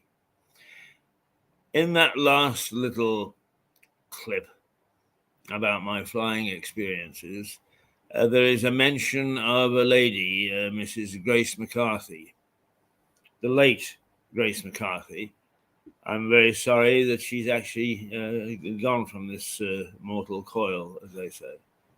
But she became a great friend. And therefore, you can take a little bit of bias from here. But she was the deputy prime minister, but also in the days when people began to realize that tourism was a big, big industry. She became the Minister of Tourism for the province of British Columbia. Now, when I first went to Vancouver, it was a raw little town. Not unattractive, but it was a raw little town. Grace McCarthy took that raw little town, and under her stewardship, 3 big things happened, which are now adding to the fact that people say, Vancouver, absolutely fantastic. Oh, wonderful. Oh, have you ever? Why did you leave? Is the first thing that she did was take a little inlet from the Pacific called False Creek. And False Creek had been used by loggers and industrialists and so on. It was a mess. It was an absolute mess. Today, with a member of the Parks Board, whose name was Joe, but I can't remember his last name, they devised a plan, and now there is an island. It's got a market on it. It's got all sorts of things to attract people there. It's got a little ferry to take you backwards and forwards onto the mainland, if you like. It is a beauty spot and an exciting spot. And people congregate there to go to this excellent market where you can point and say, I'll have that crab and I'll have that lobster. I don't know that they actually sell rabbits, but this was she had the vision. She could see what was needed. In my days in Vancouver, the way that you got around was either taxi, bus, or car, and mostly car. I drove in all my time in Vancouver, which was 17 years. I occasionally use the bus. Now there is a metro, an underground overground. And once again, Grace McCarthy saw the potential for using old railway lines and old tunnels that were scattered around that city. And she worked with experts so that now there is a very, very interesting rapid transit system, partly going under the tunnels and partly going out to the airport and partly going out to some of the suburbs, overground and underground. And she was the person that actually could see the vision of what this could be. And she was got such a strong personality that she pushed this through. So today, Vancouver is a well-served city with a good rapid transit system, underground system, and a lovely market center, tourist island in this False Creek. But saving the best till last, she also recognized that skiing was an essential part of tourism. People in Vancouver would go down to the United States, to Mount Baker in Washington State, to do their skiing. Wonderful stuff. Nothing wrong with that at all. But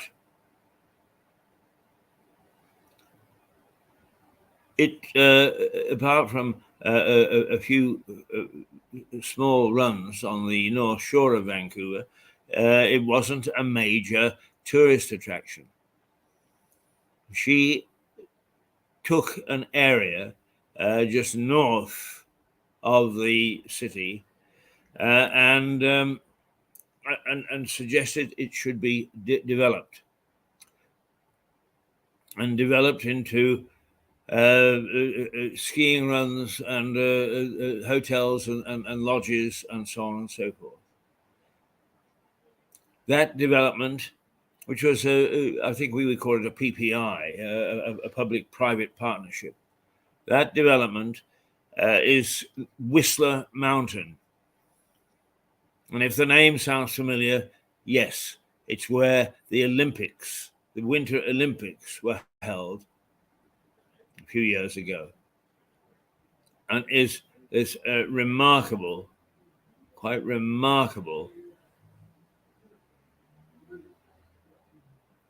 winter center, and which has now rivals Mount Baker in getting the tourist who wants to ski. Now, that woman did that, over a period of, say, 10 years, but nonetheless, she did that almost all herself, all her visions. Now, she had the support of the Prime Minister of the province at the time, a man called Bill Bennett, William W.A.C. Bennett, who was a controversial figure in his own right, but nonetheless,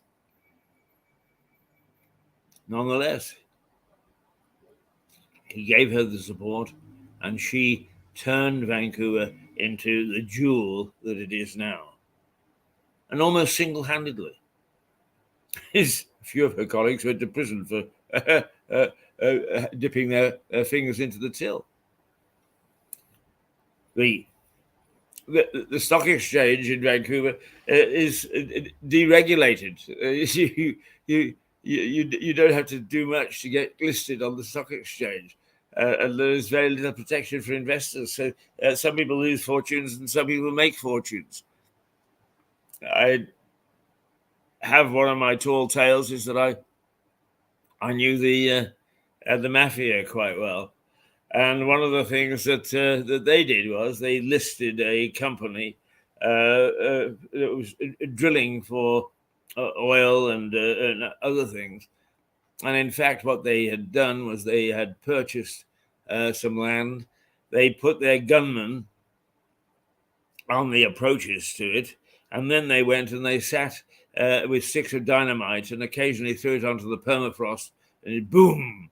And then they would put in a drilling report, totally false, to the Vancouver Stock Exchange, and you could buy the shares at 10 cents a dime, a dime share, and boom, and up went the price. When in fact there was no reality at all. And there's, I think it was Bradford City Council a few years ago had invested some public money into a diamond mine on the Vancouver Stock Exchange, and that diamond mine turned out to be a bedding company. They're selling beds and selling duvets and that sort of thing. That's the sort of thing that wild sort of scene that it was. But she turned it into a very civilized city, which now is, many people say, is the most attractive city that they've ever been to. And in fact, Vancouver was host to a number of international teams. It would have what in those days, when I was Division 1 teams from here, who would go out and play exhibition matches. It would have the rugby union, particularly both the Japanese and the New Zealand touring parties who would play there. And it had, in a place called Brockton Oval, a cricket first-class cricket ground on which the Australians would play. And the great Sir Donald Bradman played on Brockton Oval, and he said it was the most beautiful cricket ground that he ever played on. The most beautiful. Not the best pitch, not the bestest, but the most beautiful. So it gives you some idea of what this lady, who I nearly killed in an airplane, managed to do. And if only we'd got an inspiring figure like that, a visionary here in Lewis, what could this little town become? Oh, it could become a wonderful, wonderful place. We don't have that vision. They're all pouncing up and down wanting to become MPs, or pouncing up and down and boasting about affordable housing or non-affordable housing, which never seems to transpire. Getting their fingers burned by getting into developments so early that they don't know what they're doing, and as a consequence, nothing ever goes forward. I'm thinking of the North Street development area, of course. They moved a lot of people out of the old Phoenix Works. They sent them off elsewhere. And what happened is it's still sitting there waiting for development. Now is one of the great pleasures for me of the week, and one of the great pleasures for you is here she is, Melissa Conti. Good morning, Melissa. Good morning, Keith. How are you? I'm not too bad at all, thank you. And you? I'm doing very well. I'm preparing right now to head out to Stonehenge for the first time. Head out where? So Sorry. I'm heading out to go to Stonehenge today. Oh, are you Stonehenge today? Yes. Oh, that's great. Yes. And I'm afraid Stonehenge is not going to like my hair, but that's okay. Well, I was going to say you had a new hairstyle done. No, hairstyle. It's just it suits it's you very in well. disarray. Oh, I think it looks lovely, absolutely lovely. Thank you. And you are looking very so beautiful this morning, as you always do. Oh, thank you. Stonehenge will be taken by storm.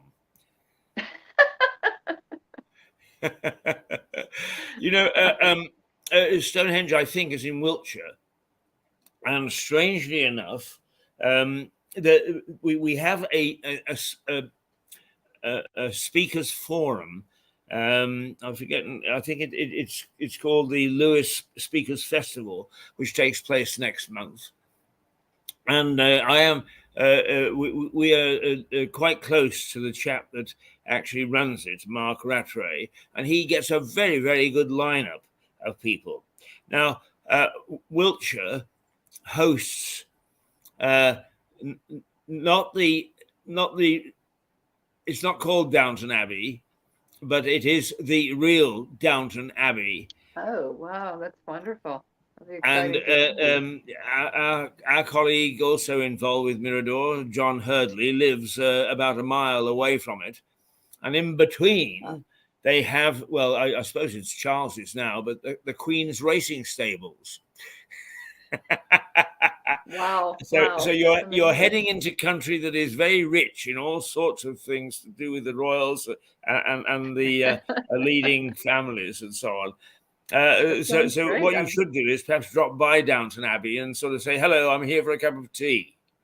But the lady there has written a book. I'm not quite sure. I'm just looking for the descriptions. How I got it? Oh, here, I think I have. No, I haven't. Yes, I have. She... Give me a moment. It's very important that you know this. Here we are. The Countess of Carnarvon, who is the owner of Highclere Castle, the real Downton Abbey. And she is coming to the Lewis. I've just been talking about Vancouver. That's why she's coming to Lewis, and I'm putting in a bid to interview her, because I think that was a magnificent series, and if in fact it is her place that is used for Downton Abbey, wonderful stuff. So there you go. Okay, so what have you been doing since we last chatted? Well, I am working remotely here. So I'm working and trying to really enjoy myself at the same time. Right. So, and my my traveling companion is also working as well. Come on, the So man we're you both, love. The man you love. yes. Yes. So yeah, we're both Let's not we're be both coy about it anymore. I I told somebody about how you met him and what happened and so on. Is it through me or television? And they swooned and they said, "Oh, what a romantic story! They thought absolutely wonderful." I thought she's going to be in Lewis. And they said, "Oh, I would love to meet her." I can't remember who it was that I was talking to, but they're going to come on the 22nd just to meet you. And this romantic, wonderful fairy tale. Yeah. it really is, and it just continues. Ah, that's terrific. Well, And I mean, I know you very well, and I know that you would not do anything that was shallow. So when your heart was captured, it was captured. And the fact that I did a little bit to help the romance along is I'm very pleased about. yes, thank you, Keith. I do appreciate that. And speaking of that, he is waiting for me, and I'm so sorry that I have to cut you off early. We just got a late start today. It's just Uh-huh. work, juggling work. It's not easy. So, and the time difference. So I don't even know what time it is. I'm in New Well, York actually, time. I'm in London time. I don't know. And then I'm in India time. So I'm all over the world time. So right.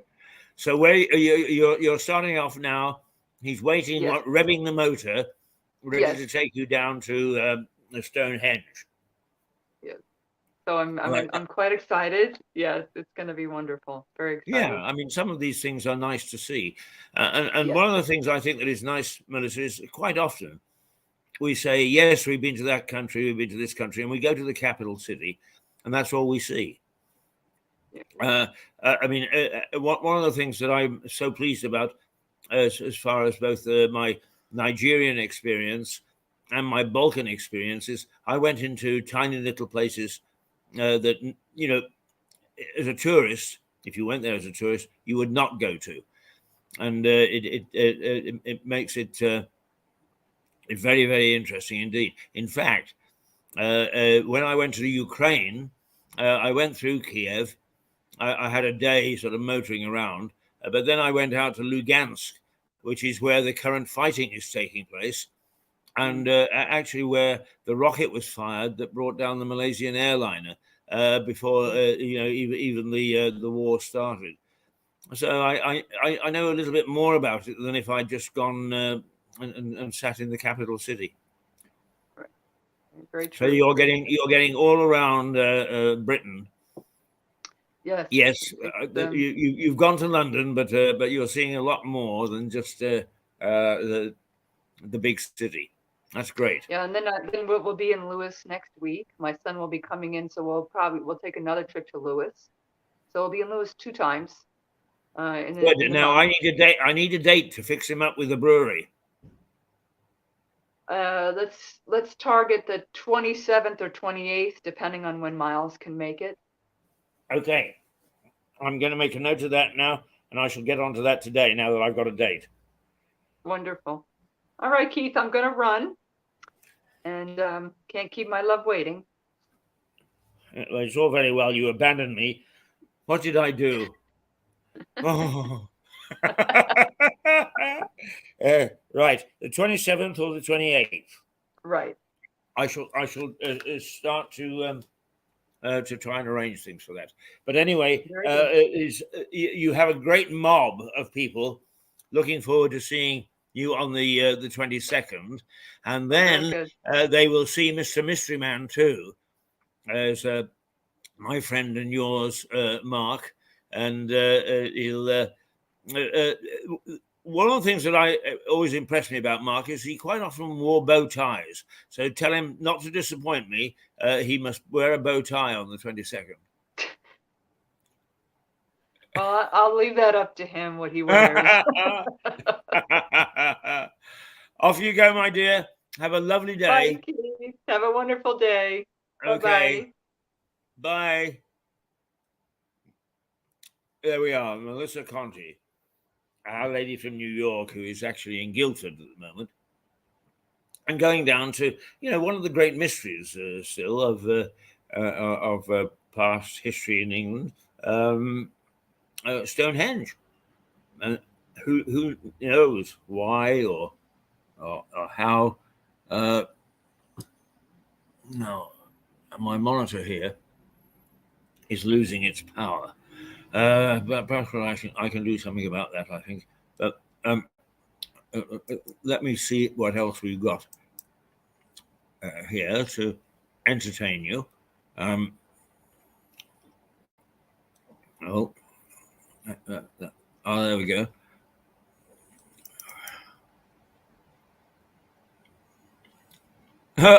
This one I like.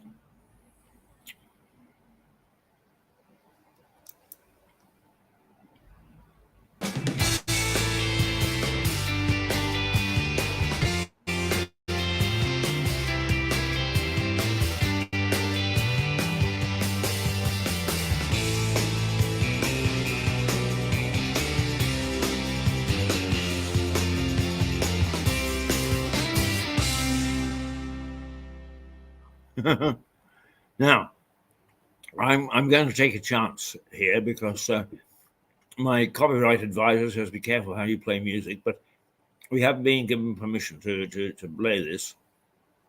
And there is a wonderful, wonderful duo, husband and wife, out of New Haven, and they've been taking the southeast by storm the last year or two. And they go under the professional name of Dandelion Charm. Let's hear from Dandelion Charm, shall we?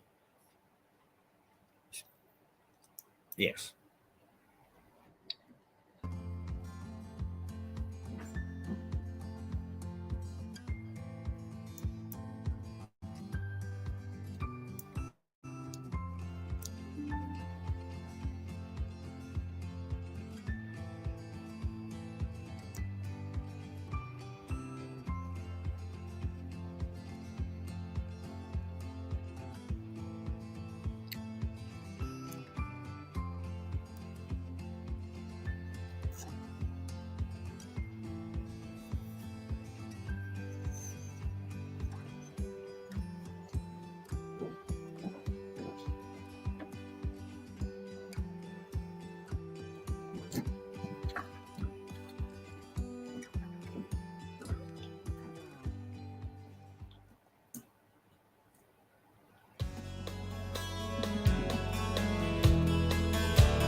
It's a tightrope walk on an ice age, honey, and you can play that game, but it won't be funny for long.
Yes, I'll be in. It's wrong. But when she's high, she's a skywalker. Doesn't matter. Just focus your mind on the wire ahead. It doesn't matter. It's a long way down.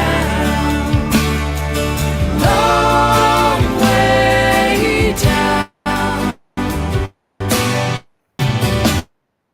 What a spectacular performance.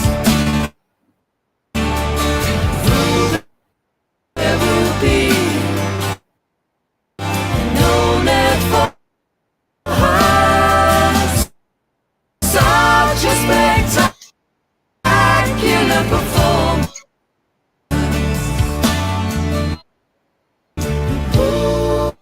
Who's going to play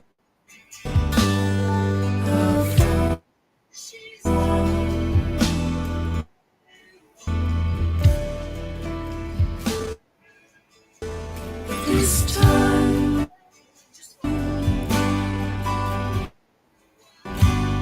Oh,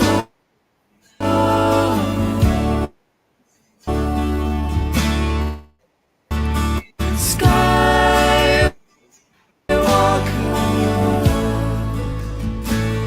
this time. Oh, Skywalker. But when she's high, she's a skywalker. Skywalker.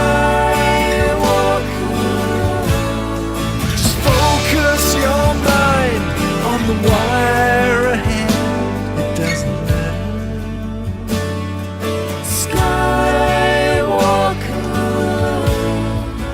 Balancing high above the world tonight.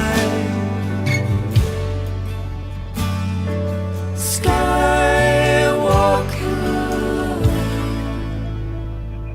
again.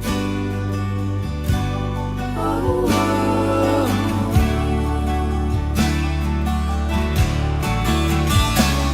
again.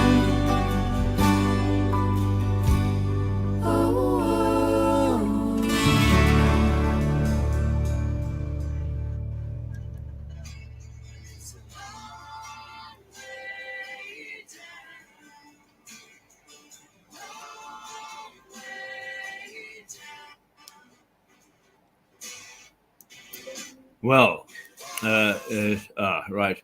I know I keep making that mistake as I can't seem to prepare things. Anyway, I'm back with you, and that was Claire and John Fowler, Dandelion Charm. Terrific stuff, really terrific stuff, and they write almost everything that they sing themselves. Real musicians, and the sound is terrific.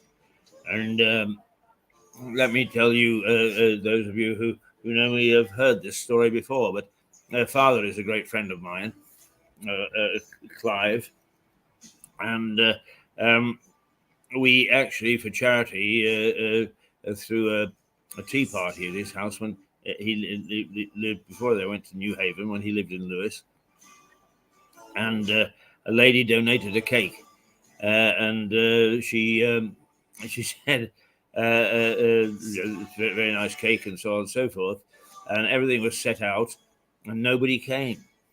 And suddenly Clive went and he checked his diary and said, "Oh my God, this is next week. Since this is here, let's have some cake and tea." So we scoffed this cake between us.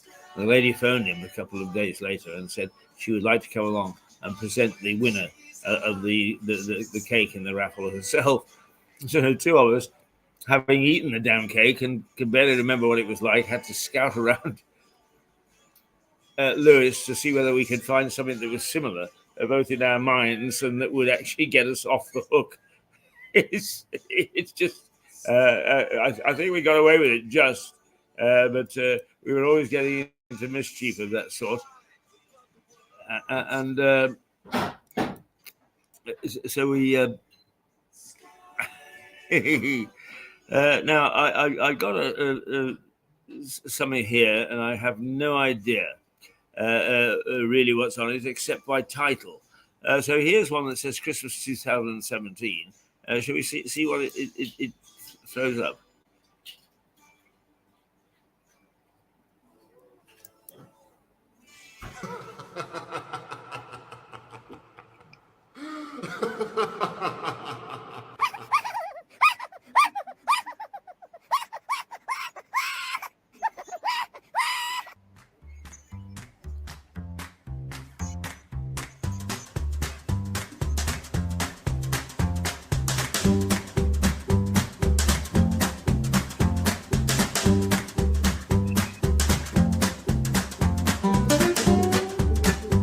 Oh, wonderful. There we go. Have one right now. Sorry? Oh, yes, I'll have one. Yes, yes. I promise you. Hey? He's fine. He was in Wednesday. Yeah. Yeah. Your wife okay? Who was? No, it's the Victorian.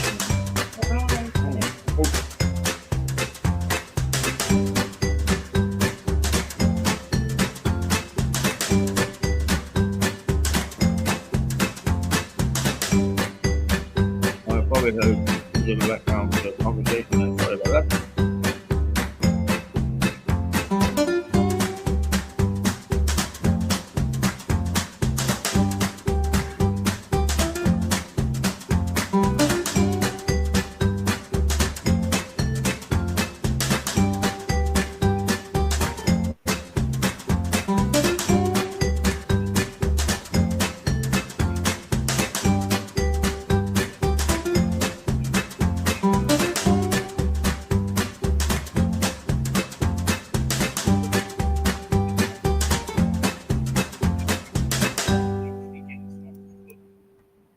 Well,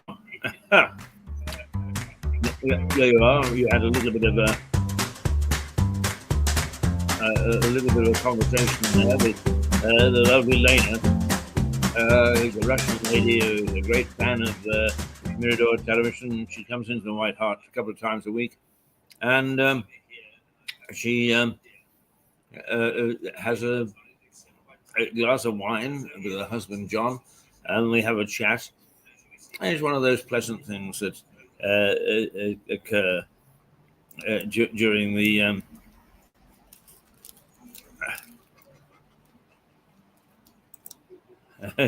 during the week. It is now, by the way, 10:45. And how's the right? We've gone up a degree. It's warming up at long last. It's now -3. It's still cool out there, but it is slowly getting warmer. Let's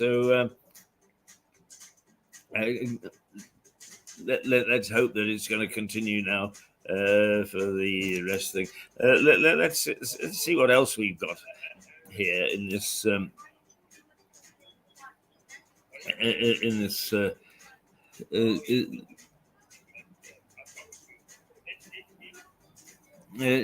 is the Brewers Christmas, Christmas Eve Part 1, latest Christmas Lewis Late Night Shopping 2021. Oh, let's have a look at the Lewis Late Night Shopping from last year, shall we? Yeah, why not? Late night shopping!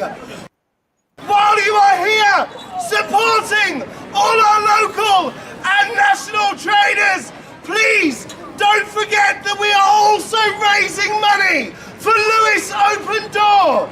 You will see friends in festive attire carrying their collection buckets. Please dig deep into your pockets and donate any loose change that you may and help. And also go and visit our friends at the Open Door stall in front of Waterstones to find out what they do. Have a great evening of mirth, merriment and mulled wine. God save the Queen!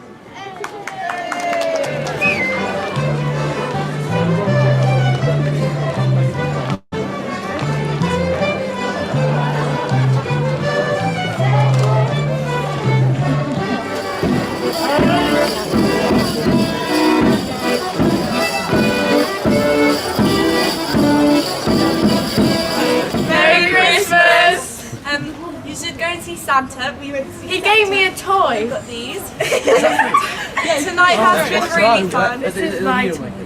No, it's like. We're gonna go and get some now. Yeah. I would definitely recommend this. There's no sales, so don't expect sales. So Roasted's been around for 70 years, and we just had our launch party today with champagne and cupcakes, which was great. We had the mayor come down and the High Sheriff. But yeah, this is our launch day. Everything's gone really well. The shop's been really well received. But yeah, we're super pleased to be here, and everything seems to be going down really well so far. So actually the quality of the donations we've been getting has been really good so far.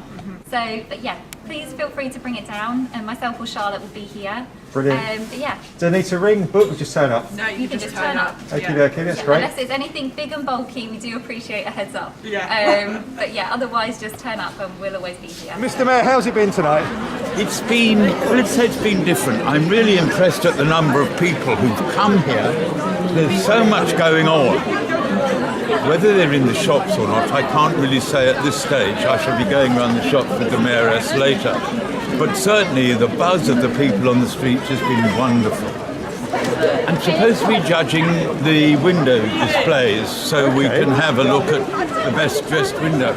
But to be honest, I'm a little disappointed in that the majority of shop windows appear to be basing their dressing purely on lights and not so much a whole display.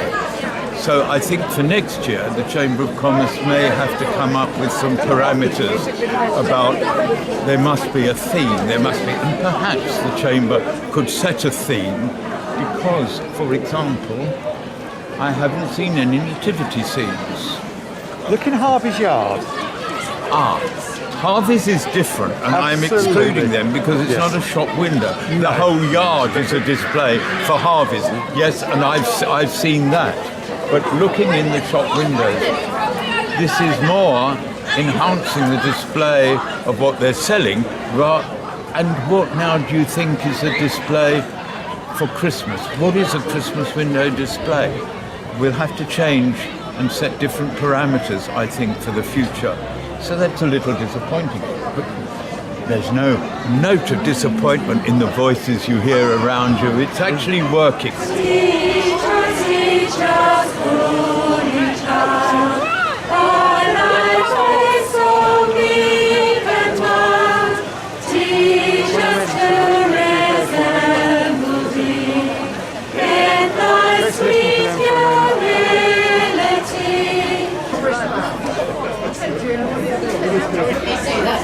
Lovely. Cheers. Thank you so much. Hi, I'm Fiona Prentice-Barnes. I run Generation Distillers. We're a small distillery. We've got a distillery at home in North Jamie, which is just a few miles north of here in Lewis District as well, which is really nice. We make a range of dry gins, mostly. We love gin, so we make very, very juniper forward gins. And we use locally grown and locally sourced botanicals, and we try to use other local businesses as part of our gin making as well. So we like to use, other local businesses who are independent like us. So we have our labels printed locally, we get our secondary packaging locally, and we try and involve other local businesses in our work. Tonight's been amazing. It's been so nice to be out in Lewis again. We've missed this occasion in the summer and in the winter for the last 2 years basically. So it's fabulous to see local people out and about in Lewis really enjoying themselves, even though it's freezing. So it's been a brilliant night, and I really thank Lewis for inviting us to come along. Fantastic. How long have you been going for, Claire? Sorry. We've been going for 3.5 years.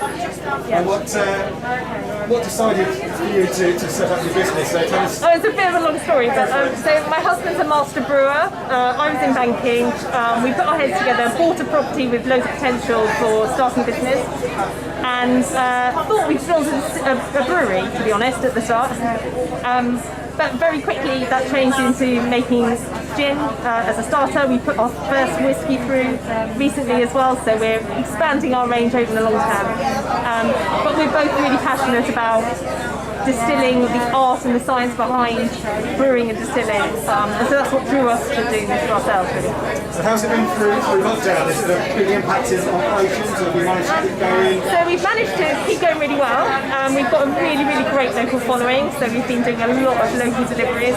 We also made some hand sanitizer during lockdown, so we were donating that and selling that locally too. So that kept us super busy. But yeah, local people have been really great. We've been managing to do our markets and things like that. So as an essential business, we've been allowed to trade all the way through, which has been great. Brilliant. And how do people find you online? So you can buy our products online, and we ship through the whole of the UK at www.generationdistillers.co.uk.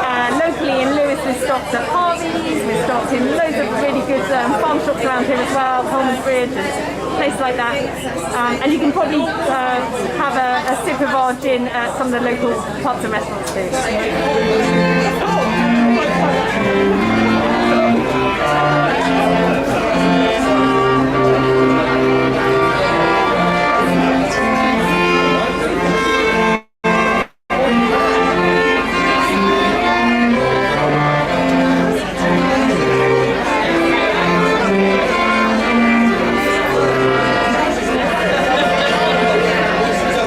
I founded a company called The Tuck Shop 17 years ago.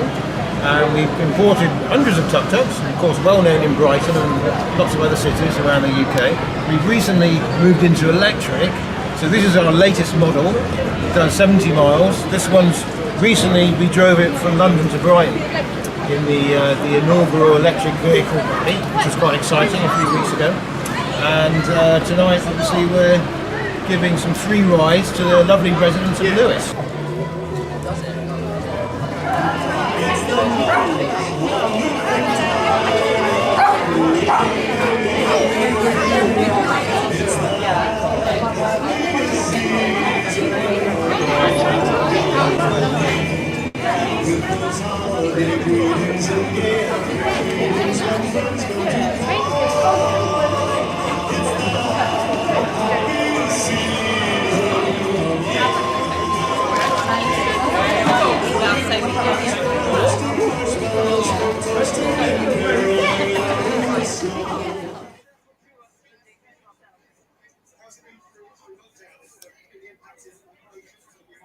Well, there you are. That was late night shopping, not this year, but last year, and a bit of merriment in a time of lockdown, and rather drab and dour circumstances and environment in a winter that is best forgotten. Have we got time for? And I've only just discovered this little gem, and I don't know whether there's anything else on it that is might be rather interesting. We'll have to look. Let's see.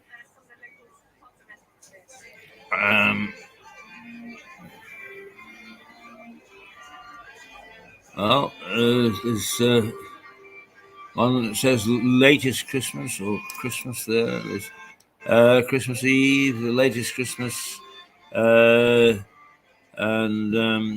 Santa Christmas. Well, let's see if there's anything on the latest Christmas, shall we?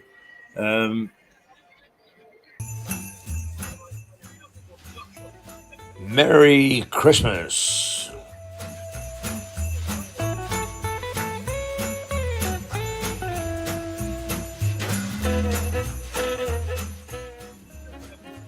Happy Christmas.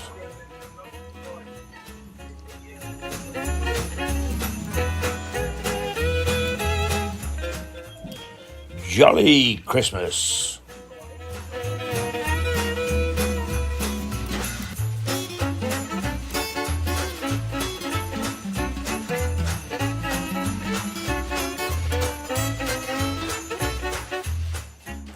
Ho, ho, ho, and another ho.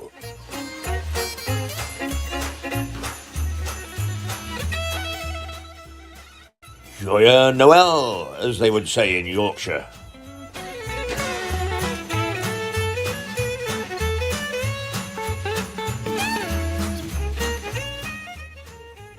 Have a great Christmas. From Mirador Television, Lewis. That's lovely and dramatic, wasn't it? Have a great Christmas. Well, it's 10:57, and we're coming to the end of our stint for this Friday. Coming up next week, we have a number of interesting interviews with a variety of interesting people. We will have, as usual, Suzanne Musho coming in from New York on Monday. On Tuesday, we will have, let's see what we have. I think that's the day that I come in and do whatever it is that I do to harm everything. On Wednesday, Stuart Dolby will be back with Energy Matters, and I think he's got another a top-class interview. On Thursday, we have in the morning we have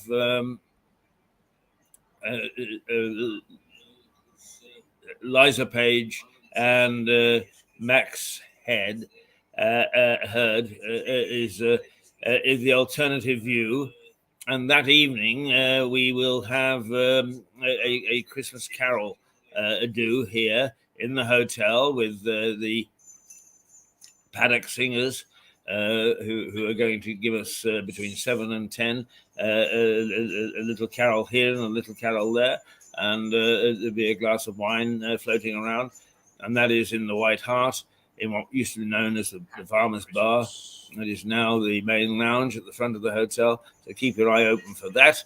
And then we will have a video of that on Friday, which will be our last broadcast for the year, actually, because we're like everybody else, we're going to take Christmas off, and we shall return on, I think, the first Monday is something like January the 4th or 5th, because we are locked down in for that weekend, because of the strange thing is, I think New Year's Day falls on the Sunday, so then we get the Monday, and I think possibly the Tuesday. But anyway, after that Christmas break, we shall be back. It is 11 o'clock. I'm going to say toodle pip, and thank you for being with me this morning. And I hope that that we shall have a very, very good week next week, prior to us taking the Christmas break. So here we go. Toodle pip.